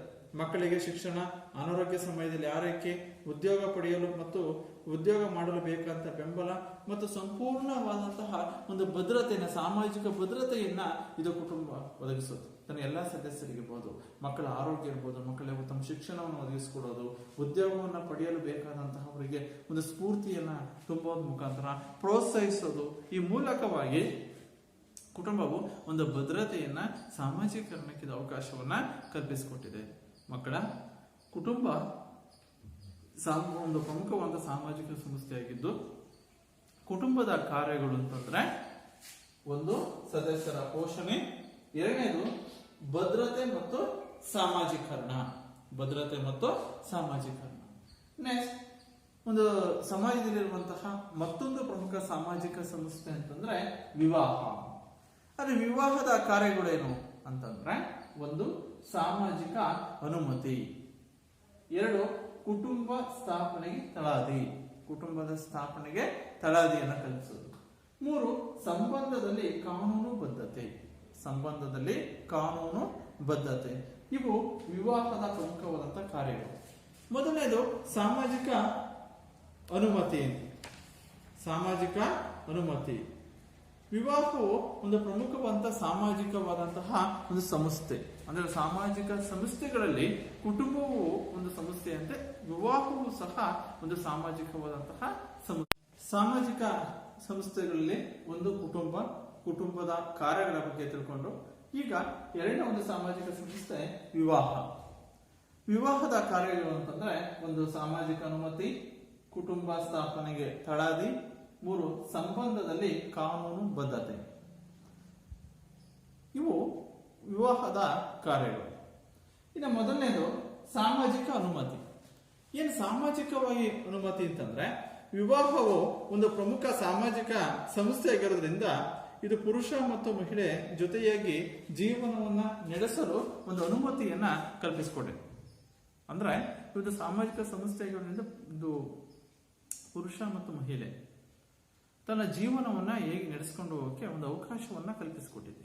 ಅವರು ಉತ್ತಮವಾದಂತಹ ಬದುಕನ್ನ ಕಟ್ಕೊಳ್ಳಲು ಸಮಾಜದಲ್ಲಿ ಇತರ ಎಲ್ಲಾ ಸದಸ್ಯರಿಗಿಂತ ಒಂದು ಉತ್ತಮವಾದಂತಹ ವ್ಯಕ್ತಿತ್ವವನ್ನ, ಉತ್ತಮವಾದಂತಹ ತಮ್ಮ ಜೀವನವನ್ನ ನಿರ್ವಹಿಸಲು ಒಂದು ಅವಕಾಶ, ಒಂದು ವೇದಿಕೆಯನ್ನ ವಿವಾಹವು ಕಲ್ಪಿಸಿಕೊಟ್ಟಿದೆ. ಅದರಿಂದ ವಿವಾಹ ಒಂದು ಪ್ರಮುಖವಾದಂತಹ ಒಂದು ಸಾಮಾಜಿಕ ಸಂಸ್ಥೆ ಅಂತ ಕರಿತೀವಿ.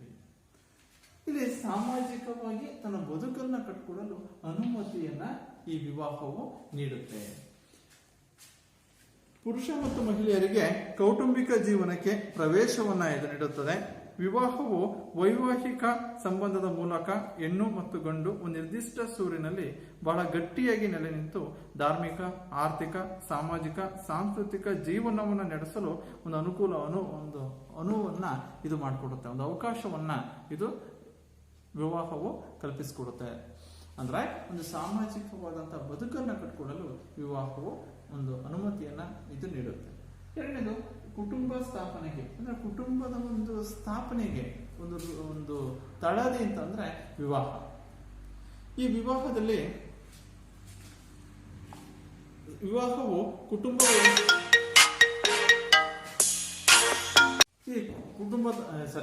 ಸಾಮಾಜಿಕ ಸಂಸ್ಥೆಯ ಎರಡನೇ ಒಂದು ಸಂಸ್ಥೆ ಅಂದ್ರೆ ವಿವಾಹದ ಕಾರ್ಯಗಳಲ್ಲಿ ಒಂದು ಸಾಮಾಜಿಕ ಅನುಮತಿ, ಎರಡನೇದು ಕುಟುಂಬ ಸ್ಥಾಪನೆಗೆ ತಳಹದಿ. ಅಂದ್ರೆ ವಿವಾಹವು ಕುಟುಂಬ ವ್ಯವಸ್ಥೆಯ ಸ್ಥಾಪನೆಗೆ ಪ್ರೋತ್ಸಾಹವನ್ನ ನೀಡುತ್ತೆ. ಸಂತಾನೋತ್ಪತ್ತಿ ಮತ್ತು ಮಕ್ಕಳ ಬೆಳೆಸುವಿಕೆ, ಸಾಮಾಜೀಕರಣದ ಪ್ರಕ್ರಿಯೆಗಳು ಕುಟುಂಬದ ನೆರವಿನೊಂದಿಗೆ ನಡೆಯುತ್ತೆ. ಮಕ್ಕಳು ಹುಟ್ಟಿದ ಬಳಿಕ ವಿವಾಹ ಸಂಬಂಧವು ಮುಂದುವರಿಯುತ್ತೆ. ಅಂದ್ರೆ ಮಕ್ಕಳು ಹುಟ್ಟಿದ ತಕ್ಷಣವಾಗಿ ಹುಟ್ಟಿದ ಬಳಿಕವೂ ಸಹ ವಿವಾಹ ಸಂಬಂಧವು ಮುಂದುವರಿಯುತ್ತೆ. ಕುಟುಂಬದಲ್ಲಿ ಕಂಡುಬರುವ ಎಲ್ಲ ರೀತಿಯ ಸಂಬಂಧಗಳನ್ನು ನಿರ್ದೇಶಿಸುವ ಅಧಿಕಾರ, ಕುಟುಂಬದಲ್ಲಿ ಕಂಡುಬರುವಂತಹ ಎಲ್ಲ ರೀತಿಯ ಸಂಬಂಧಗಳನ್ನು ನಿರ್ದೇಶಿಸುವಂತ ಅಧಿಕಾರ ವಿವಾಹಕ್ಕಿದೆ. ವಿವಾಹ ಸಂಬಂಧಗಳ ಪರಿಣಾಮವಾಗಿ ಅನೇಕ ಸಂದರ್ಭಗಳಲ್ಲಿ ಐಕ್ಯಮತ್ಯಕ್ಕೆ ಸಹಾಯಕವಾಗಿದೆ. ವಿವಾಹವು ವಿಭಿನ್ನ ಸಮೂಹಗಳ ಜನರನ್ನ ಒಂದುಗೂಡಿಸುವ ಮೂಲಕವಾಗಿ, ಅಂದ್ರೆ ವಿಭಿನ್ನ ಸಮೂಹದ ಜನರನ್ನ ಒಂದುಗೂಡಿಸುವ ಮೂಲಕವಾಗಿ ನಾವೆಲ್ಲರೂ ಒಂದೇ ಮನೋಭಾವನೆಯನ್ನ ಮೂಡಿಸೋದು ವಿವಾಹವಾದದ್ದು. ಅಂದ್ರೆ ವಿಭಿನ್ನ ಸಮೂಹದ ಜನರು, ಯಾಕೆಂದ್ರೆ ಒಂದು ಪ್ರದೇಶದ ಒಬ್ಬ ಹುಡುಗ ಪುರುಷ ಮತ್ತೊಂದು ಪ್ರದೇಶದ ಒಂದು ಮಹಿಳೆಯನ್ನು ವಿವಾಹವಾದ ಸಂದರ್ಭದಲ್ಲಿ ಈಗ ವಿಭಿನ್ನ ಸಮೂಹದ ಜನರ ನಡುವೆ ನಾವೆಲ್ಲರೂ ಒಂದು ಮನೋಭಾವನೆ, ಯಾಕೆಂದ್ರೆ ಅವರು ಮದುವೆಯಾದ ತಕ್ಷಣವಾಗಿ ಅವರು ಗಂಡನ ಮನೆಗೆ ಬರೋದ್ರಿಂದ ಗಂಡನ ಮನೆಯಲ್ಲಿರುವಂತಹ ಅತ್ತೆ ಮಾವನ್ನೇ ನಮ್ಮ ತಂದೆ ತಾಯಿಗಳು ಅಂತ ಭಾವಿಸಿಕೊಂಡು ಅವರ ಜೊತೆ ಅವ್ರ ಬದುಕನ್ನ ಕಟ್ಕೊಳ್ಬೇಕಾಗಿರೋದ್ರಿಂದ ಇಲ್ಲಿ ಏನಾಗುತ್ತೆ, ವಿಭಿನ್ನ ಸಮೂಹದ ಜನರು ನಾವೆಲ್ಲರೂ ಒಂದೇ ಭಾವನೆಯನ್ನ ವಿವಾಹವು ಮೂಡಿಸುತ್ತೆ. ಅದರಿಂದ ವಿವಾಹವು ಕುಟುಂಬದ ಸ್ಥಾಪನೆಗೆ ಒಂದು ತಳಹದಿಯಾಗಿದ್ದು ಒಂದು ಎರಡನೇ ಸಾಮಾಜಿಕ ಸಂಸ್ಥೆ. ಇನ್ನು ಮೂರನೇದು ಸಂಬಂಧದಲ್ಲಿ ಕಾನೂನು ಬದ್ಧತೆ. ವಿವಾಹವು ಸಂಬಂಧದಲ್ಲಿ ಒಂದು ಕಾನೂನು ಬದ್ಧತೆಯನ್ನ ಇದು ಕಲ್ಪಿಸಿಕೊಡುತ್ತೆ. ಅಂದ್ರೆ ವಿವಾಹ ಕೇವಲ ಪತಿ ಪತ್ನಿಯರ ನಡುವಿನ ಸಂಬಂಧವಾಗಿರದೆ ಅವರ ಜೊತೆಗೆ ಮನೆಯ ಇತರ ಸದಸ್ಯಗಳ ಸಂಬಂಧಗಳು ಏರ್ಪಡುತ್ತವೆ. ಅಂದ್ರೆ ಮನೆಯಲ್ಲಿರುವಂತಹ ಇತರ ಸದಸ್ಯಗಳ ಸಂಬಂಧಗಳು ಏರ್ಪಡುತ್ತದೆ. ಇಲ್ಲಿ ಹುಟ್ಟಿದ ಮಗು ತನ್ನ ತಂದೆ ತಾಯಿಯರ ಕುಟುಂಬದ ಆಸ್ತಿಗೆ ಉತ್ತರದಾಯಿತ್ವವನ್ನ ಹೊಂದಿರುತ್ತದೆ. ಸಮಾಜದ ನಿರಂತರತೆಗೆ ಕುಟುಂಬದ ಮುಖಾಂತರ ವಿವಾಹದ ಚೌಕಟ್ಟಿನಲ್ಲಿ ಉತ್ತರಾಧಿಕಾರತ್ವದ ಇತ್ಯಾದಿ ವಿಷಯಗಳಿಗೆ ಕಾನೂನಿನ ಮಾನ್ಯತೆ ಕೂಡ ಇದೆ. ಅಂದ್ರೆ ಈ ವಿವಾಹ ಸಂಬಂಧದಲ್ಲಿ, ಅಂದ್ರೆ ವಿವಾಹ ಕೇವಲ ಪತಿ ಪತ್ನಿಯ ನಡುವಿನ ಸಂಬಂಧವಾಗಿರದ ವಿವಾಹ ಅವರ ಜೊತೆಗೆ ಮನೆ ಇತರ ಸದಸ್ಯರುಗಳ ಸಂಬಂಧಗಳು ಏರ್ಪಡುತ್ತವೆ. ಇಲ್ಲಿ ಹುಟ್ಟಿದಂತ ಅಂದ್ರೆ ಒಂದು ಕುಟುಂಬದಲ್ಲಿ ಅಥವಾ ಒಂದು ಮಗು ತನ್ನ ತಂದೆ ತಾಯಿಯರ ಕುಟುಂಬದ ಆಸ್ತಿಗೆ ಉತ್ತರದಾಯಿತ್ವವನ್ನು ಹೊಂದಿರುತ್ತದೆ. ಸಮಾಜದ ನಿರಂತರತೆಗೆ ಕುಟುಂಬದ ಮುಖಾಂತರ ವಿವಾಹದ ಚೌಕಟ್ಟಿನಲ್ಲಿ ಅವನು ಬದುಕಬೇಕಾಗುತ್ತೆ. ಅಂದ್ರೆ ಒಬ್ಬ ಮಗು ಪತಿ ಪತ್ನಿಯರಿಗೆ ಸಂಬಂಧವಾಗಿರದೆ ಒಂದು ಮಕ್ಕಳು ಆ ಒಂದು ತಂದೆಯ ಒಂದು ಉತ್ತರದಾಯಿತ್ವದ ಒಂದು ಆಸ್ತಿಗೆ ಉತ್ತರದಾಯಿತ್ವವನ್ನು ಸಹ ಪಡೆದುಕೊಂತಾರೆ. ಅದಕ್ಕೋಸ್ಕರವಾಗಿ ವಿವಾಹವು ಸಂಬಂಧದಲ್ಲಿ ಒಂದು ಕಾನೂನು ಬದ್ಧತೆಗೆ ಮಾಡುತ್ತೆ, ಮೂಡಿಸುತ್ತೆ ಈ ವಿವಾಹದ ಕಾರ್ಯಗಳು. ಇನ್ನ ಒಂದು ಮೂರನೇದು ಸಾಮಾಜಿಕ ಸಂಸ್ಥೆಗಳಲ್ಲಿ ಒಂದು ಕುಟುಂಬ, ಎರಡನೇದು ವಿವಾಹ, ಮೂರನೇದು ಧರ್ಮ. ಧರ್ಮವು ಒಂದು ಸಾಮಾಜಿಕ ಸಂಸ್ಥೆ. ಅದರ ಧರ್ಮದ ಕಾರ್ಯಗಳು ಅಂದ್ರೆ ಸಾಮಾಜೀಕರಣದ ಕಾರ್ಯಗಳು, ಸಾಮಾಜಿಕ ಐಕ್ಯತೆ, ಮೌಲ್ಯಗಳ ಸಂರಕ್ಷಣೆ. ಒಂದು ಸಾಮಾಜೀಕರಣದ ಕಾರ್ಯ, ಎರಡನೇದು ಸಾಮಾಜಿಕ ಐಕ್ಯತೆ, ಮೂರು ಮೌಲ್ಯಗಳ ಸಂರಕ್ಷಣೆ. ಇವು ಬಹಳ ಪ್ರಮುಖವಾದಂತಹ ಧರ್ಮದ ಕಾರ್ಯಗಳು. ಸಾಮಾಜೀಕರಣದ ಕಾರ್ಯ, ಸಾಮಾಜಿಕ ಐಕ್ಯತೆ ಮತ್ತು ಮೌಲ್ಯಗಳ ಸಂರಕ್ಷಣೆ. ಮೊದಲನೇದು ಸಾಮಾಜೀಕರಣದ ಕಾರ್ಯ. ಏನಂದ್ರೆ ಸಾಮಾಜೀಕರಣದ ಕಾರ್ಯ ಅಂತಂದ್ರೆ ಧರ್ಮವು ಸಾಮಾಜೀಕರಣದ ಬಹಳ ಮುಖ್ಯ ವಾಹಕವಾಯಿತು. ಸಂಪ್ರದಾಯಗಳು, ಧಾರ್ಮಿಕ ವಿಧಿಗಳು ಮತ್ತು ಆಚರಣೆಗಳನ್ನು ನಡೆಸುವುದರ ಮೂಲಕ ಸತ್ಯಸಂಧತೆ, ಸಹಕಾರ, ನಿರಪೇಕ್ಷತೆ, ಸಹನೆ, ತ್ಯಾಗ, ಶಾಂತಿ ಇತ್ಯಾದಿ ಮೌಲ್ಯಗಳ ಪ್ರಸಾರದಲ್ಲಿ ಧರ್ಮ ನೆರವಾಗುತ್ತೆ. ಅದರಿಂದ ಧರ್ಮವು ಒಂದು ಸಾಮಾಜೀಕರಣದ ಕಾರ್ಯವನ್ನ ಇದು ನಿರ್ವಹಿಸುತ್ತೆ. ಅಂದ್ರೆ ಧಾರ್ಮಿಕ ವಿಧಿಗಳು, ಆಚರಣೆಗಳನ್ನು ನಡೆಸುವುದರ ಮೂಲಕವಾಗಿ ಸಹಕಾರ, ನಿರಪೇಕ್ಷತೆ, ಸಹನೆ, ತ್ಯಾಗ, ಶಾಂತಿ ಇವುಗಳೆಲ್ಲ ಒಂದು ಮೌಲ್ಯಗಳನ್ನ ಪ್ರಸಾರದಲ್ಲಿ ಧರ್ಮ ನೆರವಾಗುತ್ತೆ. ಎರಡನೇದು ಸಾಮಾಜಿಕ ಐಕ್ಯತೆ. ಧರ್ಮವು ಸಾಮಾಜಿಕ ಹೊಂದಾಣಿಕೆಗೆ ಆಕಾರವಾಗಿದೆ. ಸತ್ಯ, ಅಹಿಂಸೆ, ಪ್ರಾಮಾಣಿಕತೆ ಇತ್ಯಾದಿ ಧಾರ್ಮಿಕ ಮೌಲ್ಯಗಳಾಗಿದ್ದು ಈ ಮೌಲ್ಯಗಳು ಸಾಮಾಜಿಕ ಐಕ್ಯತೆಯನ್ನು ಕಾಪಾಡಿಕೊಳ್ಳಲು ಸಹಾಯಕವಾಗಿದೆ. ಸಂಪ್ರದಾಯದಲ್ಲಿರುವಂತಹ ವಿವಿಧತೆ, ಏಕರೂಪತೆ, ಸಂಕೇತಗಳ ಬಳಕೆ ಇತ್ಯಾದಿಗಳು ಜನರಲ್ಲಿ ಐಕ್ಯತೆಯನ್ನ ಮೂಡಿಸುತ್ತೆ. ಒಟ್ಟಾರೆಯಾಗಿ ಧರ್ಮವು ಸಾಮಾಜಿಕ ಐಕ್ಯತೆಯನ್ನ ಮೂಡಿಸುತ್ತೆ. ಇನ್ನು 3 ಮೌಲ್ಯಗಳ ಸಂರಕ್ಷಣೆ ಅಂದ್ರೆ ಪ್ರಾಮಾಣಿಕತೆ, ನ್ಯಾಯ, ಸಮಾನತೆ, ಅಹಿಂಸೆ ಮೊದಲಾದ ಸಾಮಾಜಿಕ ಮೌಲ್ಯಗಳನ್ನ ಉಳಿಸಿಕೊಂಡು ಬರಲು ಧರ್ಮವು ಪರಿಣಾಮಕಾರಿಯಾದಂತಹ ಒಂದು ಸಾಧನ. ಇಲ್ಲಿ ಎಲ್ಲಾ ಧರ್ಮಗಳು ಎತ್ತಿ ಹಿಡಿದಿರುವ ಸಾಮಾನ್ಯವಂತ ಮೌಲ್ಯಗಳೇ ಈ ಒಂದು ಮೌಲ್ಯಗಳ ಸಂರಕ್ಷಣೆ. ಅಂದ್ರೆ ಮೌಲ್ಯಗಳನ್ನ ಸಂರಕ್ಷಿಸೋದು ಅಂತಂದ್ರೆ ಧರ್ಮ. ಧರ್ಮಗಳು ಮನುಷ್ಯನ ಬದುಕಿನಲ್ಲಿ ಮೌಲ್ಯಗಳನ್ನ, ಮನುಷ್ಯ ಹೇಗೆ ಬದುಕಬೇಕು, ಹೇಗೆ ತನ್ನ ಜೀವನವನ್ನು ನಿರ್ವಹಿಸಿಕೊಂಡು ಹೋಗ್ಬೇಕು ಎಂಬುದರ ಬಗ್ಗೆ ಈ ಮೌಲ್ಯಗಳನ್ನು ಉಪದೇಶಿಸೋದು ಅಂತಂದ್ರೆ ಧರ್ಮಗಳು. ಆದ್ರಿಂದ ಈ ಧರ್ಮಗಳು ಮೌಲ್ಯಗಳನ್ನ ಸಂರಕ್ಷಿಸುತ್ತವೆ. ಏಕೆಂದ್ರೆ ಮನುಷ್ಯ ತನ್ನ ಜೀವನದಲ್ಲಿ ತಪ್ಪು ಮಾಡೋದು ಸಹಜ. ಅನೇಕವಾದ ತಪ್ಪುಗಳನ್ನ ಮಾಡಿದಂಥ ಸಂದರ್ಭದಲ್ಲಿ ಅವನ ತಪ್ಪುಗಳನ್ನ ಸರಿಯಾದ ರೀತಿಯಾಗಿ ತಪ್ಪುಗಳನ್ನು ತಿದ್ದಿ ಸರಿಯಾದ ರೀತಿಯಾಗಿ ಜೀವನವನ್ನ ಬದುಕನ್ನ ಕಟ್ಟಿಕೊಳ್ಳಲು ಮೌಲ್ಯಗಳನ್ನ ಉಪದೇಶಿಸೋದು ಅಂತಂದ್ರೆ ಧರ್ಮಗಳು. ಇವು ಧರ್ಮದ ಕಾರ್ಯಗಳು. ಈ ಜೊತೆಗೆ 4ನೇ ಒಂದು ಕಾರ್ಯ ಇದೆ ಧರ್ಮದ ಕಾರ್ಯಗಳಲ್ಲಿ. ಆ 4ನೇ ಪ್ರಮುಖವಾದಂತಹ ಒಂದು ಕಾರ್ಯ ಅಂತಂದ್ರೆ ಸಾಮಾಜಿಕವಾದಂತಹ ನಿಯಂತ್ರಣ. ಮೌಲ್ಯಗಳು ಕೇವಲ ಮೌಲ್ಯಗಳನ್ನ ಧರ್ಮಗಳು ಮೌಲ್ಯಗಳನ್ನ ಸಂರಕ್ಷಿಸುವ ಜೊತೆಗೆ ಸಾಮಾಜಿಕವಾಗಿ ನಿಯಂತ್ರಣವನ್ನು ಸಹ ಮಾಡ್ತವೆ. ಸಾಮಾಜಿಕ ನಿಯಂತ್ರಣ ಅಂದ್ರೆ ಧರ್ಮಗಳ ಕಾರ್ಯಗಳಲ್ಲಿ 1 ಸಾಮಾಜಿಕರಣದ ಕಾರ್ಯ, 2 ಸಾಮಾಜಿಕ ಐಕ್ಯತೆ, 3 ಮೌಲ್ಯಗಳ ಸಂರಕ್ಷಣೆ, 3 ಇನ್ನು 4ನೇದು ಸಾಮಾಜಿಕ ನಿಯಂತ್ರಣ. ಅಂದ್ರೆ ಧರ್ಮವು ಸಾಮಾಜಿಕ ನಿಯಂತ್ರಣದ ಅತಿ ಮುಖ್ಯ ಸಾಧನವಾಗಿದೆ. ಅದು ದೇವರು ಮತ್ತು ಆಧ್ಯಾತ್ಮದ ಆಯಾಮವನ್ನು ಸೃಷ್ಟಿಸುವ ಮೂಲಕ ಮನುಷ್ಯರ ಚಟುವಟಿಕೆಗಳನ್ನ ನಿಯಮಿತಗೊಳಿಸುತ್ತೆ. ನಾವು ನೈತಿಕವಾಗಿರಲು, ಶಿಸ್ತಿನಿಂದ ಇರಲು ಮತ್ತು ಸಮಾಜದ ಸಾಮಾಜಿಕೃತ ಪ್ರಜೆಗಳಾಗಿ ಬದುಕನ್ನ ಕಟ್ಕೊಳ್ಳಲು, ಆದರ್ಶ ವ್ಯಕ್ತಿಯಾಗಿ ನಾವು ಬದುಕನ್ನ ಕಟ್ಕೊಳ್ಬೇಕಾದ್ರೆ ಈ ಒಂದು ನಿಯಂತ್ರಣ ಕಾರ್ಯವನ್ನ ಧರ್ಮಗಳು ಮಾಡ್ತವೆ. ಅದರಿಂದ ಸಾಮಾಜಿಕ ನಿಯಂತ್ರಣ. ಇವು ಸಾಮಾಜಿಕ ಸಂಸ್ಥೆಗಳು: 1 ಕುಟುಂಬ, 2 ವಿವಾಹ, 3 ಧರ್ಮ. ವಿದ್ಯಾರ್ಥಿಗಳೇ, ನಾವು ಇಂದಿನ ತರಗತಿಯಲ್ಲಿ ಸಾಮಾಜಿಕ ಸಂಸ್ಥೆಗಳ ಅರ್ಥ, ಸಾಮಾಜಿಕ ಸಂಸ್ಥೆಗಳ ಒಂದು ಹೇಳಿಕೆಗೆ ಸಾಮಾಜಿಕ ಸಂಸ್ಥೆಗಳ ಅರ್ಥಕ್ಕೆ ಸಂಬಂಧಿಸಿದಂತೆ ಮೆಕೈವರ್ ಮತ್ತು ಪೇಜ್ ರವರ ಒಂದು ವ್ಯಾಖ್ಯಾನ, ಸಾಮಾಜಿಕ ಸಂಸ್ಥೆಗಳ ಲಕ್ಷಣಗಳು, ಸಾಮಾಜಿಕ ಸಂಸ್ಥೆಗಳ ಮಹತ್ವ ಮತ್ತು ಸಾಮಾಜಿಕ ಸಂಸ್ಥೆಗಳಾದಂತಹ ಧರ್ಮ, ಕುಟುಂಬ ಮತ್ತು ವಿವಾಹದ ಕಾರ್ಯಗಳು. ಸಾಮಾಜಿಕ ಸಂಸ್ಥೆಗಳಾದಂತಹ ಧರ್ಮದ ಕಾರ್ಯಗಳು, ವಿವಾಹದ ಕಾರ್ಯಗಳು ಮತ್ತು ಕುಟುಂಬದ ಕಾರ್ಯಗಳು ಇವೆಲ್ಲವುಗಳನ್ನ ಇಂದಿನ ಒಂದು ತರಗತಿಯಲ್ಲಿ ತಿಳ್ಕೊಂಡಿದ್ದೀವಿ. ವಿದ್ಯಾರ್ಥಿಗಳೇ, ಈಗ ಸಾಮಾಜಿಕ ಸಂಸ್ಥೆಗಳು ಈ ಪಾಠ ಅರ್ಥ ಆಗಿದೆ ಅಂತೇಳಿ ನಾನು ಭಾವಿಸ್ಕೊಳ್ತೀನಿ. ಈಗ ಈ ಘಟಕದಲ್ಲಿ ಕೇಳುವಂತಹ ಪ್ರಶ್ನೆಗಳು: 1, ಸಾಮಾಜಿಕ ಸಂಸ್ಥೆ ಎಂದರೇನು? ಸಾಮಾಜಿಕ ಸಂಸ್ಥೆ ಎಂದರೇನು? 2, ಕುಟುಂಬದ ಕಾರ್ಯಗಳನ್ನು ತಿಳಿಸಿ. ಕುಟುಂಬದ ಕಾರ್ಯಗಳನ್ನು ತಿಳಿಸಿ. 3, ಸಾಮಾಜಿಕ ಸಂಸ್ಥೆಯ ಲಕ್ಷಣಗಳು ಯಾವುವು? ಸಾಮಾಜಿಕ ಸಂಸ್ಥೆಯ ಲಕ್ಷಣಗಳು ಯಾವುವು? 4, ಸಾಮಾಜಿಕ ಸಂಸ್ಥೆಯ ಪ್ರಕಾರಗಳನ್ನು ತಿಳಿಸಿ. ಸಾಮಾಜಿಕ ಸಂಸ್ಥೆಯ ಪ್ರಕಾರಗಳನ್ನು ತಿಳಿಸಿ. ಅಂದರೆ ಈ ಪ್ರಶ್ನೆಗಳನ್ನು ನೀವು ಬರ್ಕೊಂಡು ಇದಕ್ಕೆ ನಿಮ್ಮ ಒಂದು ಸಮಾಜ ಹೋಮ್ವರ್ಕಲ್ಲಿ ಉತ್ತರವನ್ನು ಬರ್ಕೊಂಡು ಬರಬೇಕು. ಇವು ಭಾಳ ಪರೀಕ್ಷಾ ದೃಷ್ಟಿಯಿಂದ ಭಾಳ ಪ್ರಮುಖವಾದಂತಹ ಪ್ರಶ್ನೆಗಳು. ಇದರ ಜೊತೆಗೆ ಇನ್ನೊಂದು ಪ್ರಶ್ನೆ: ಸಾಮಾಜಿಕ ಸಂಸ್ಥೆಯಾದ ಧರ್ಮದ ಆದರ್ಶಗಳನ್ನು ತಿಳಿಸಿ. ಸಾಮಾಜಿಕ ಸಂಸ್ಥೆಯಾದ ಧರ್ಮದ ಆದರ್ಶಗಳನ್ನು ತಿಳಿಸಿ.